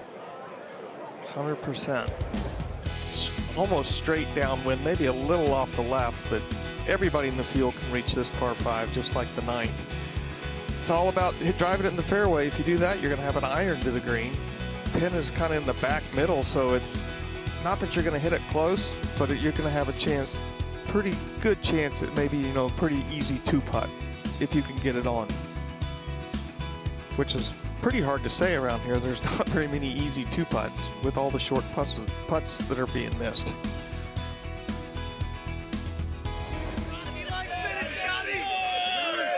That's today. 4 eagles, 1 birdies and pars, only 1 bogey. 1 bogey out of all the players. Dallas sucks, guys, sucks. It's pretty wild. That is wild. You know, it's kind of the it's the modern architecture deal. The last bunker is 290 to carry or 295. And that's the first thing I notice is like the bunkers aren't in play. And unless it's into the wind, they're not in play. So I'm like, I don't know what's going on. I mean, I don't know what are you supposed to do? But yeah, these bunkers on the left look like they were a big nuisance, but everybody can carry them. Ned, how will Scottie's shot shape fit this hole off the tee? Awkward, because he's going to predominantly the left to right ball flight, and that is exactly what the wind is going to exacerbate. And then of course the fairway cambers from left to right. Everything bounces into the right rough. The ideal shot would be a flighted draw to hold the breeze and the slope of the fairway. I think he might just try to kill it though and get as far up there on the left side as possible. That's what he did. It's going to miss to the right, which is not as good. He went after it though. It's on the grass. Let's go, Scott. It looked like it just sat straight down, didn't it? 318 carry.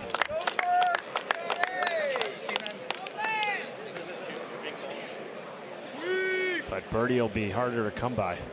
Yeah, it's have to be really lucky to have a lie to advance it up around the green.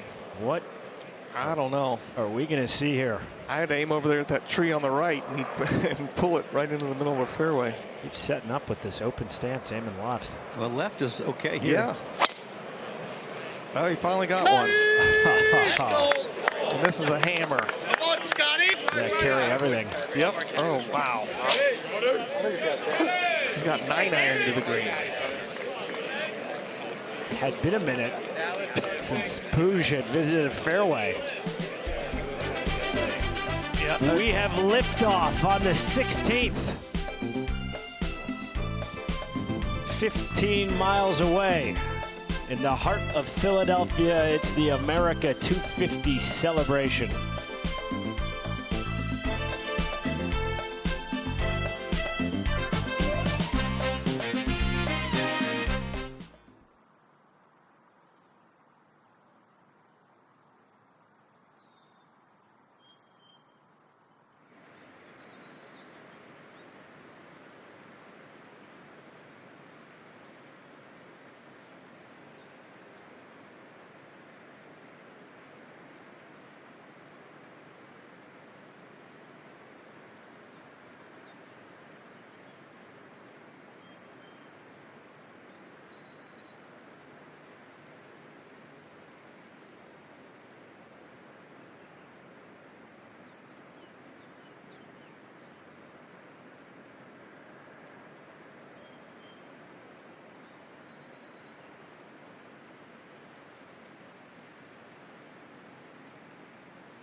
Want to know why Wanamaker is the name of this trophy?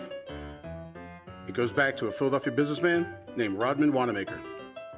Back in 1916, he encouraged the new PGA of America to hold an annual tournament. He put up the prize money and lent his name to the trophy that went to the winner way back then, and still does, over a century later.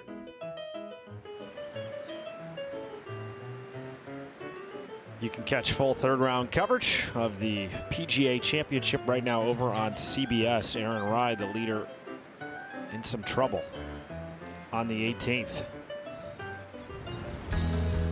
And our feature groups and featured holes on ESPN Plus and the ESPN app. Featured holes 13, 16, and 17. Cameron Young, Justin Thomas, and a bit of a slog as the other featured group. We got Scottie Scheffler and David Puig. Some other history with the Wanamaker and the tie to Aronimink. 1962 when Gary Player won, that was the first year that they listed the club where the PGA was won on the Wanamaker. It used to be the guy's home club would be listed. So 1962 says Gary Player. Should say Aronimink Golf Club, but they put Aronimink Country Club. So actually a typo, but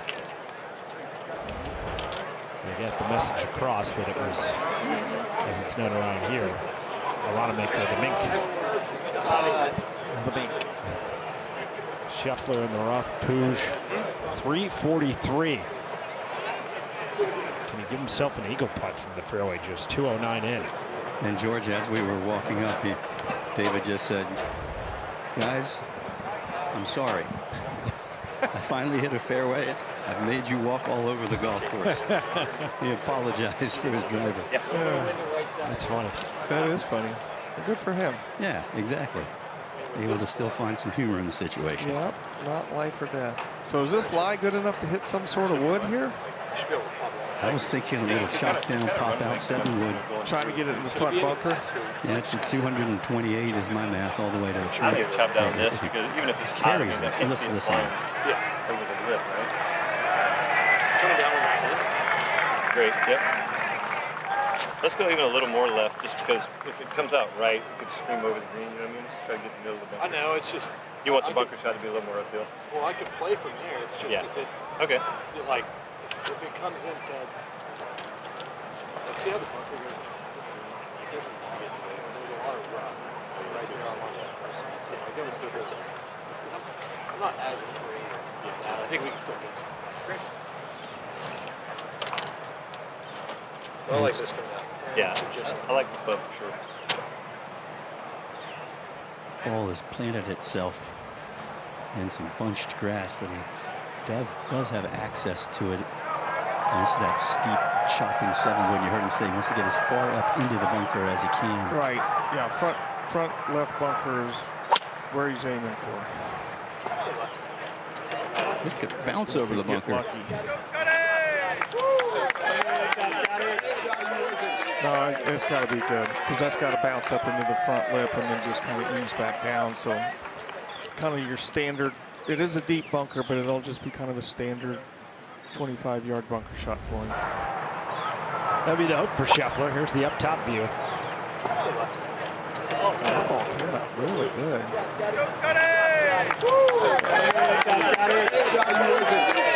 I would think that's a pretty good spot right there.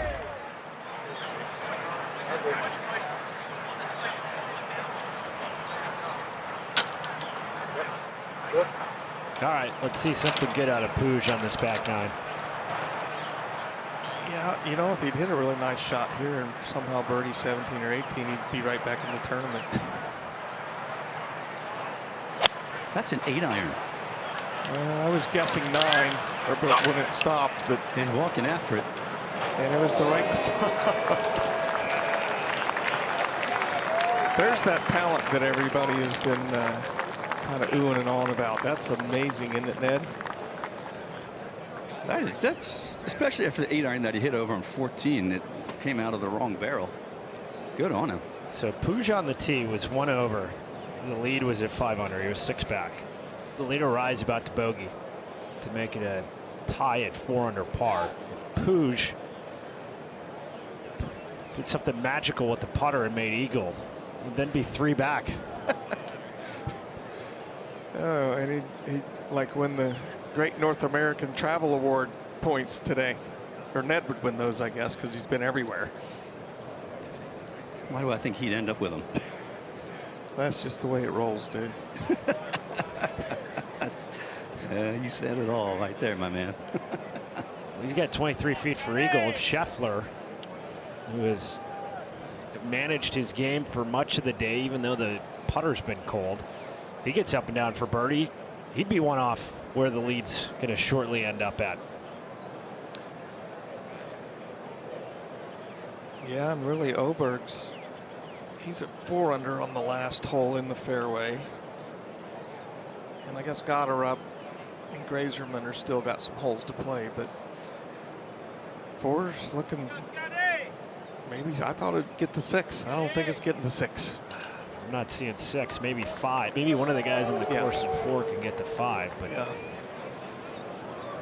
6 would be a lot.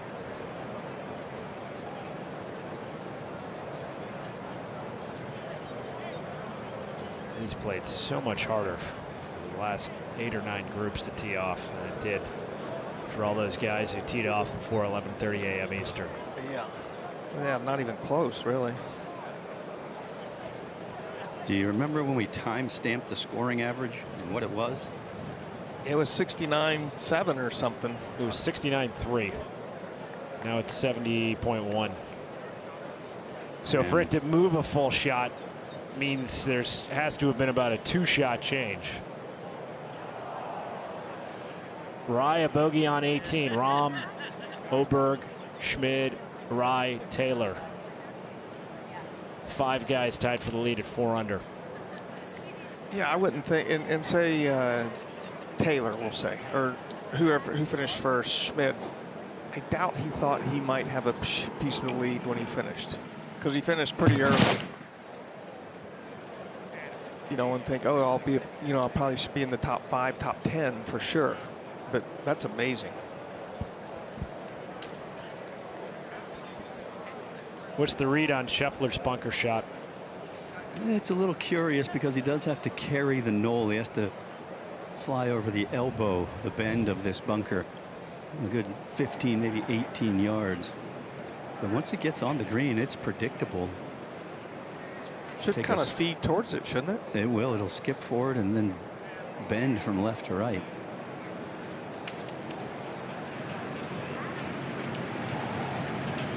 He's historically a good bunker player. Grab, but not bad.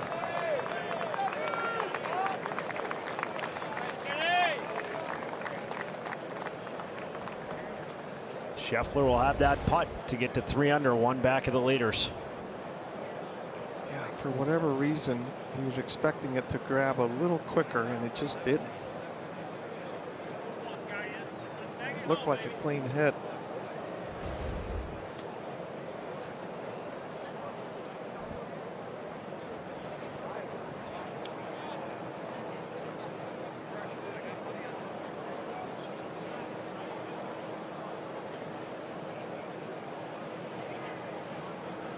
Scheffler, 7 feet 7 inches for birdie. For those just joining on ESPN Plus, Scottie 5 missed putts inside 10 feet. Yet he's still even par on the round. Highly unusual. His ball striking has been, you know, better than good today in these conditions. And David has taken care with this one. Read it from both sides. Couple extra looks. Up the gut. Flat pace. Nothing special. Couple of cups on the right. Puig for eagle. And he's right back in it. Unbelievable, isn't it? That's amazing. 3-shot swing from tee to green. He trailed by 6, and now he's 3 back of the lead. Just, that's where his distance helped him a ton, but beautiful putt. And he's actually putted pretty well today. He's just been all over the lot. You were looking at me like I was a little crazy, saying we made this for eagle. And no, I was he thinking delivers. I was thinking that. That's what I said. If he eagles this hole and birdies 17 or something, he's right in the middle of it. Right as I was giving him the gears back there. 60s, I tell you, doesn't have it as you. I'll put a little ketchup on my crow, thank you. Maybe he just needed a little bit of that. Yeah. Kudos to him. He's fought a good fight, that's for sure. How touchy is this going to be for Scheffler? Normally, you'd say not really, but given what we've seen out of him today, he's been tentative on these short ones, and almost like the putter's deselling a little bit through impact. I know it did on the 8th hole, but it's hard to tell all the time. From his toes to his heels, and not a whole lot.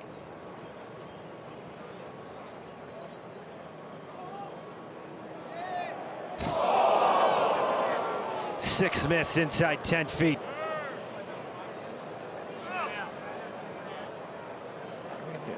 I'm at a loss for words like he is.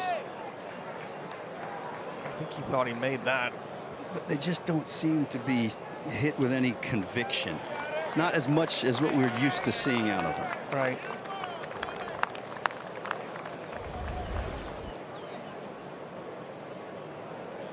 I mean, maybe. I don't even think it was a miss hit. It looked normal to me.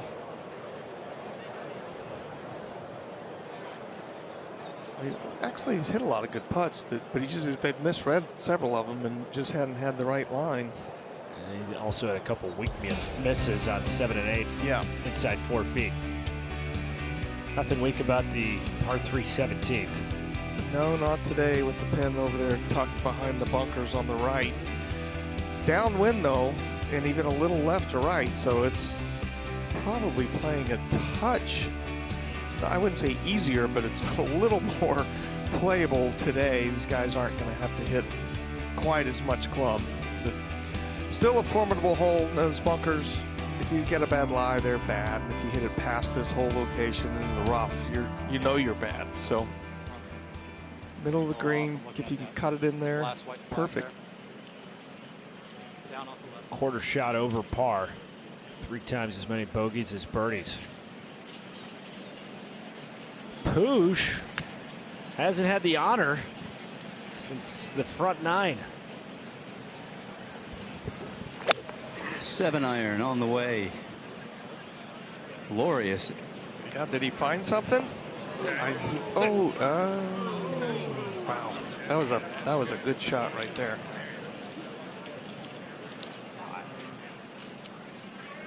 I'd say a little unlucky there, Ned. It hit on that downslope and never even thought about stopping. Yeah, he sometimes you're playing, you think, well, I might miss hit it a little bit, and he flushed it, rode the wind. Yep. That's a good line, isn't it? Great. Down off the left? Correct. Pin is 206?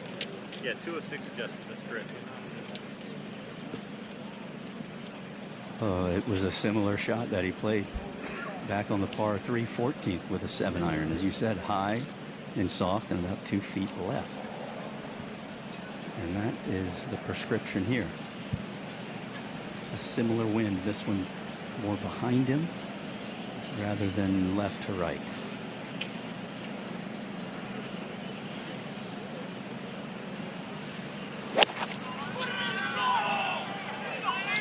Oh, hit it. A little left of it. Catch that hill, it might get a little bit better. Good shot. Ball striking has not really been the problem today. Solid play to the middle of the green. Scottie Scheffler has that in his trophy case, defending champion at the PGA Championship, looking to go back-to-back.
This is interesting. John Rahm, Ludwig Oberg, Matty Schmid, Nick Taylor, Aaron Rai, all in the clubhouse at 4 under par, the co-leaders. McIlroy, Schauffele, Reed in at 3 under, 1 back. Then you got Grazerman, Goddard on the course, also 1 back. Usually when you have 4 under in the lead, if you hadn't watched the PGA Championship, someone said, hey, what's leading? You said, oh, 4 under. At a U.S. Open, that would mean 2 or 3 guys are under par. Right. You have 30 players under par at or within 3 shots of the lead. To have this type of bunching, maybe after day 1 or day 2, but to then go in the final round, it's going to be insane. Yeah, if it ended like it is right now, Scottie Scheffler would play at least an hour and a half ahead of the last group, which would be kind of insane in itself, but it might be a great spot.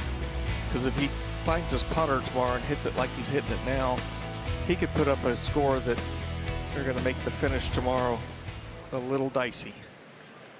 Which is, it's really amazing. He might be 2 shots off the lead and he's playing an hour and a half, 2 hours ahead of the last group. Puig is second. Stop, drop, and roll here. And he did a pretty good job.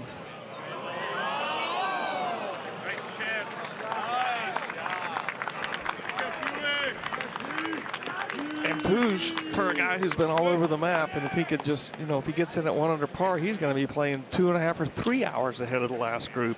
If you go out and if the weather looks much better tomorrow, hot and a lot less wind, there may be one of those ultra low scores like everybody was thinking was going to happen.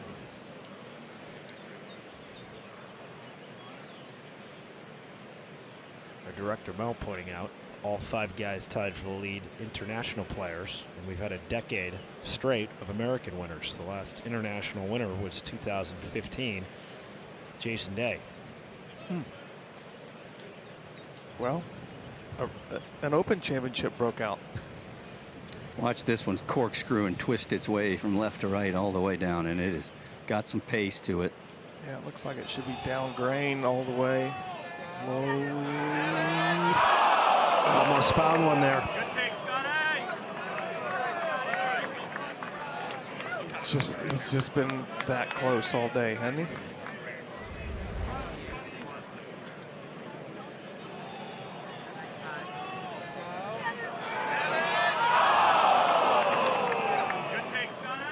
Just been right around the edge. And everybody's trying to will it in. Even though he's a Dallas Cowboy fan, they still want him to do good. That's pretty awesome.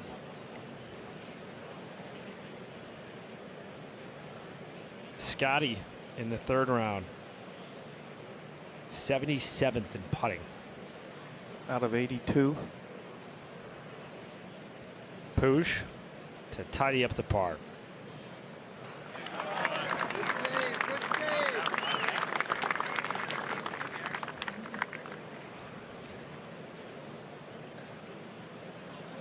Makes the fact that Puig was 1 over, but Scottie 77th in putting, and assuming he makes this, which you can't today, would still be at even on the round going to the last hole.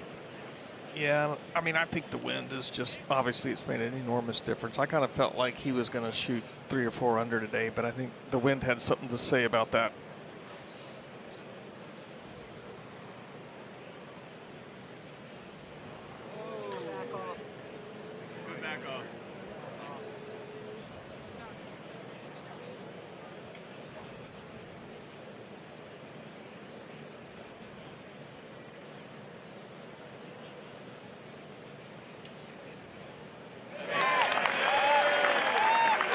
Par at the 17th. Couple birdies, couple bogeys, bunch of pars for Scottie Scheffler.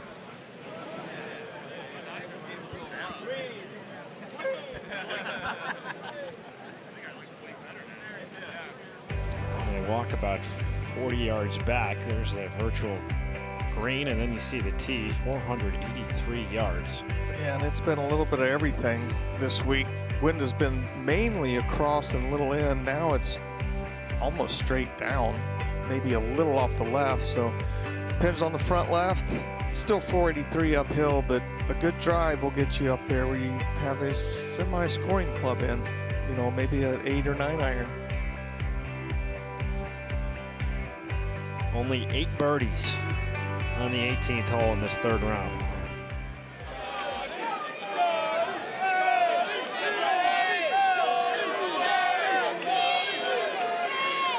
The crowds came out today.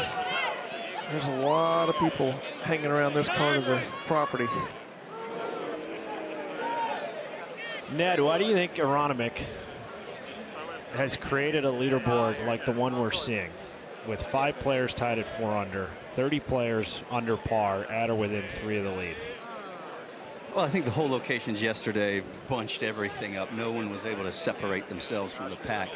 And today, because the early part of the field was able to make a move, and then this afternoon we've been stunted by the wind, and even par 1 under is a great score. It's just been this compaction of players into just a few under par. Puig less than driver. Yeah, he hits it too far. Smart play. That is right down the center of the fairway. Gorgeous. Yeah, you wonder why he might not have tried that a little earlier in the round.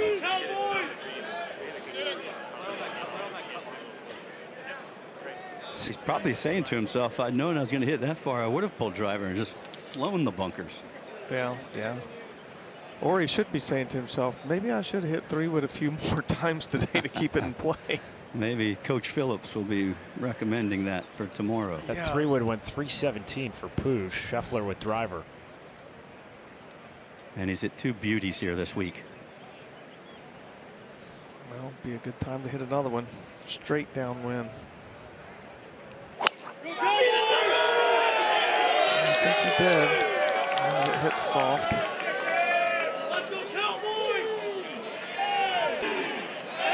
Wow.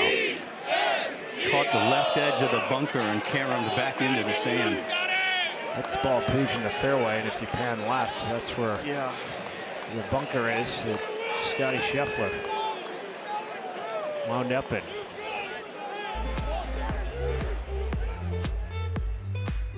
The struggles for Scheffler, walking uphill to try and par the last, missing the fairway. Ready for glory. There's the new PGA champion. Writing my story. Add that one to PGA Championship lore. We're rising like titans. Yes! Now it is my privilege to present the Wanamaker Trophy to the player who beat the strongest field in golf.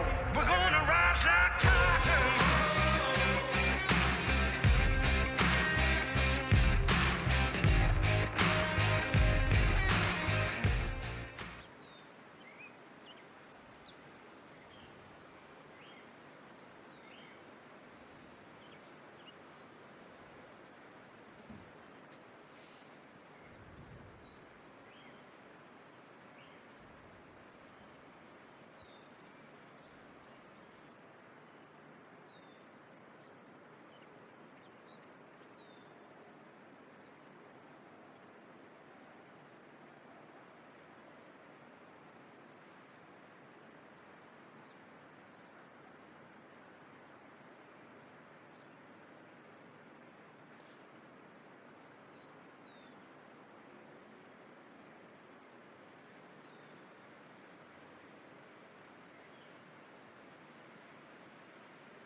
And Scottie Scheffler just has 1 lap to go before he takes the checkered flag.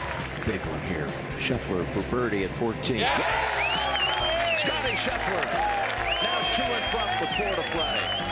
Such a smart play by Scheffler.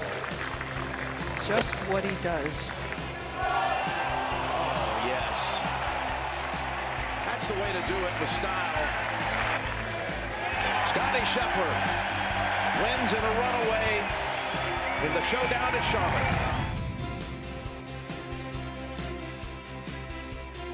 Wound up being a 5-shot victory at Quail Hollow. Scheffler with 4 major wins at 29, trying to get to 5. He would be the 4th ever player to have 5+ before turning 30. Tiger had 10. Jack and Bobby Jones had 7. This is Scottie's last chance. Turns 30 during the U.S. Open next month at Shinnecock, where he goes for the career Grand Slam. He needs to make par on the last hole here. Now it's getting down to where, I mean, it'd be really weird to say, but the even pars might be out of it because there's so many people in between you, and maybe the 1-unders. I wouldn't say they're out of it, but they're going to have to do a historic final round. Well, and the issue is we haven't seen that anyone go lower than 65 this week. So if we're at even par, you got 30 people in front of you. Yeah, it'd have to be a historic 62. 52. 45. Like a 35-shot guess maybe? No, I think it's a little bit more. Going up. But I do prefer a hole.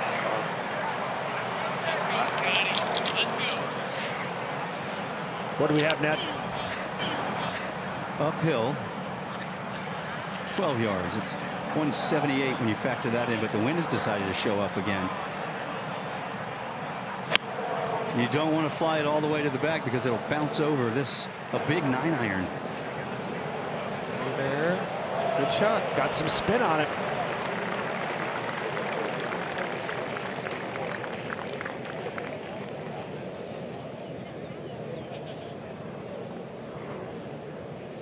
Yeah, you can see the outline for the kid to be really, really good. I mean, he putts it great, and he obviously has power and all that. He just had some outliers today. But like the framework is there. Ned, from here, how does Scheffler make par on the hole? Well, he's got to first get it out of the bunker over the lip, keep it under the hardwood and the canopy. He's got about a 15-yard gap in order to do that. Call it 160 with the uphill all the way to the hole, but if he could just capture the front edge, that would be. Is he going to try to keep it under the tree, or he doesn't have a choice? There's no chance of going over it. Well, no, but I mean, go around it. No big slice. I just don't think he's. I think he's going to have a little punch runner, maybe 15 feet, 20 feet short of the green, and then trundle up. I don't know if he hit it heavy. He hit the lip. It looked like. Maybe not. But it sure looked like it kind of caught the grass on the way out, didn't it? I thought he just caught it heavy. Maybe so. Let's take a look and see what happened. There's the strike. Yeah, he just hit it heavy.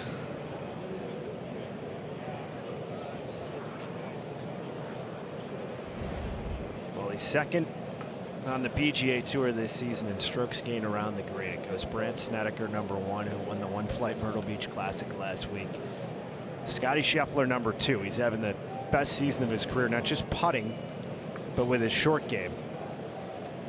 And with what you're seeing unfolding on Sunday with so many players with a chance, what he does here on Saturday could have a huge impact to what transpires then for Sunday's final round. Oh, absolutely. Yeah, I mean, he's already going to be way ahead of the last group or groups. I mean, if he finishes at 1 under, he's going to be in the middle of the field. Scott, that was such an awkward shot because he had to get it up but keep it low. It was like somebody telling you to jump but stand still. Exactly. That's what, yeah, exactly. That was very awkward. You have to get it above the lip, but then you don't. If you do that, if it goes up and hits the tree, it can go anywhere. So yeah, it's pretty hard to feel comfortable with that one. How about Maverick McNeely just birdied the 13th. Alex Smalley, 3 birdies his last 5 holes. They're co-leaders. It's 7 tied for the lead at 4 under. I must tell you, I'm worn out from hearing the Eagles chants. I can only imagine how Scottie Scheffler has felt today. after missing a short putt and having to hear it, handled himself admirably. And it hasn't gotten any easier here because of this camel's back between he and the green. He must go up top, must land it on the putting surface, but when it does, there's a skid plate that will propel it forward, so it's going to have to figure out some way to spin it quickly. And 4 feet past the hole, it goes away. It runs away. Yeah, well, if anybody could do it in today's game, it would be him, but downwind does not help at all. And just on the shadow's edge that you can see on the front of the green, that's the line. A big hardwood, and it's casting its shadow onto the putting surface. That's where you want to go.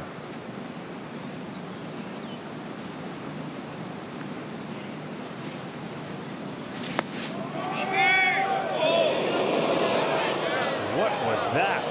Didn't hit it hard enough and caught the hill. That's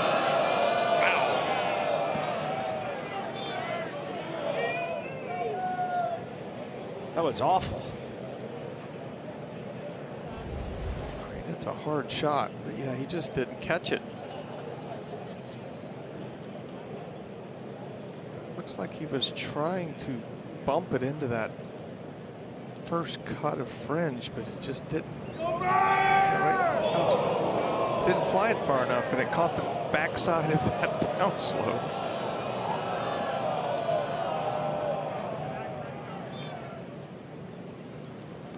I bet he's more surprised than we are. You think back on one, pipes drive, hits the approach inside 6 feet, misses the birdie putt. Momentum killer. And now on 18, unless he holds this for par, and he's going to drop a shot on the last, and it'll be another misstep to finish his day. Yeah, just a weird situation.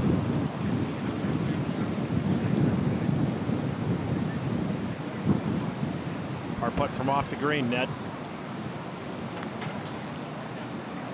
And that one fooled him again.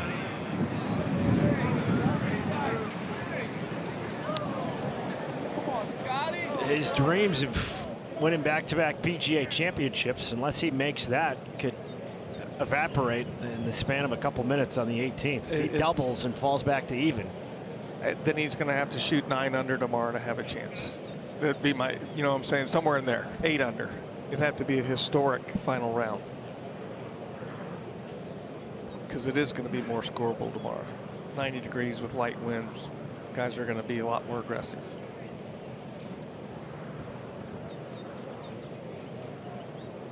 A round of what could have been for Scottie. Again, the ball striking has been peerless. Yeah, you rarely see him turn a 67 and do a 72 or 71 or something. It just doesn't happen. Now for David, you must handle this with care. Climbs the hill, catches the backside of the wave, and will chase away from you towards the front of the green.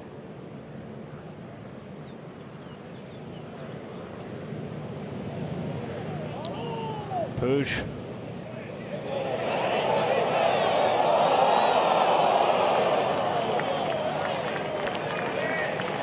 I was impressed with the back 9. He was 4 over through 6. Eagles 16, par 17 and 18. Well, no, he was on life support walking off the 15th green. He'd only hit 2 fairways. Everything was going wrong for him. And it's a 1 over 71 and a 1 under. And he hit the fairway. He made 4, 1, 2, 3, 4, 5 quality swings his last 5 swings of the day. And I don't know if he had 5 quality swings the whole rest of the day combined. 1 under, 3 back where the lead currently is. Scheffler 6 missed putts inside 10 feet, 8 feet 9 inches. This can be a tough one, Ned. If you don't hit it, it'll wander to the right. Scheffler for bogey, playing it outside left, and it's gonna break right. Scottie salvages a bogey. Different tenors, but he and Puig same score today with 71, Scott. You're right. Totally different ways to get there. mean, he's only 3 back, but I mean, he's going to have to go deep tomorrow. I mean, everybody that's more 3 back or more has got a lot of people to pass. Scottie Scheffler, David Puig are 1 under. Give us the breakdown of the leaderboard.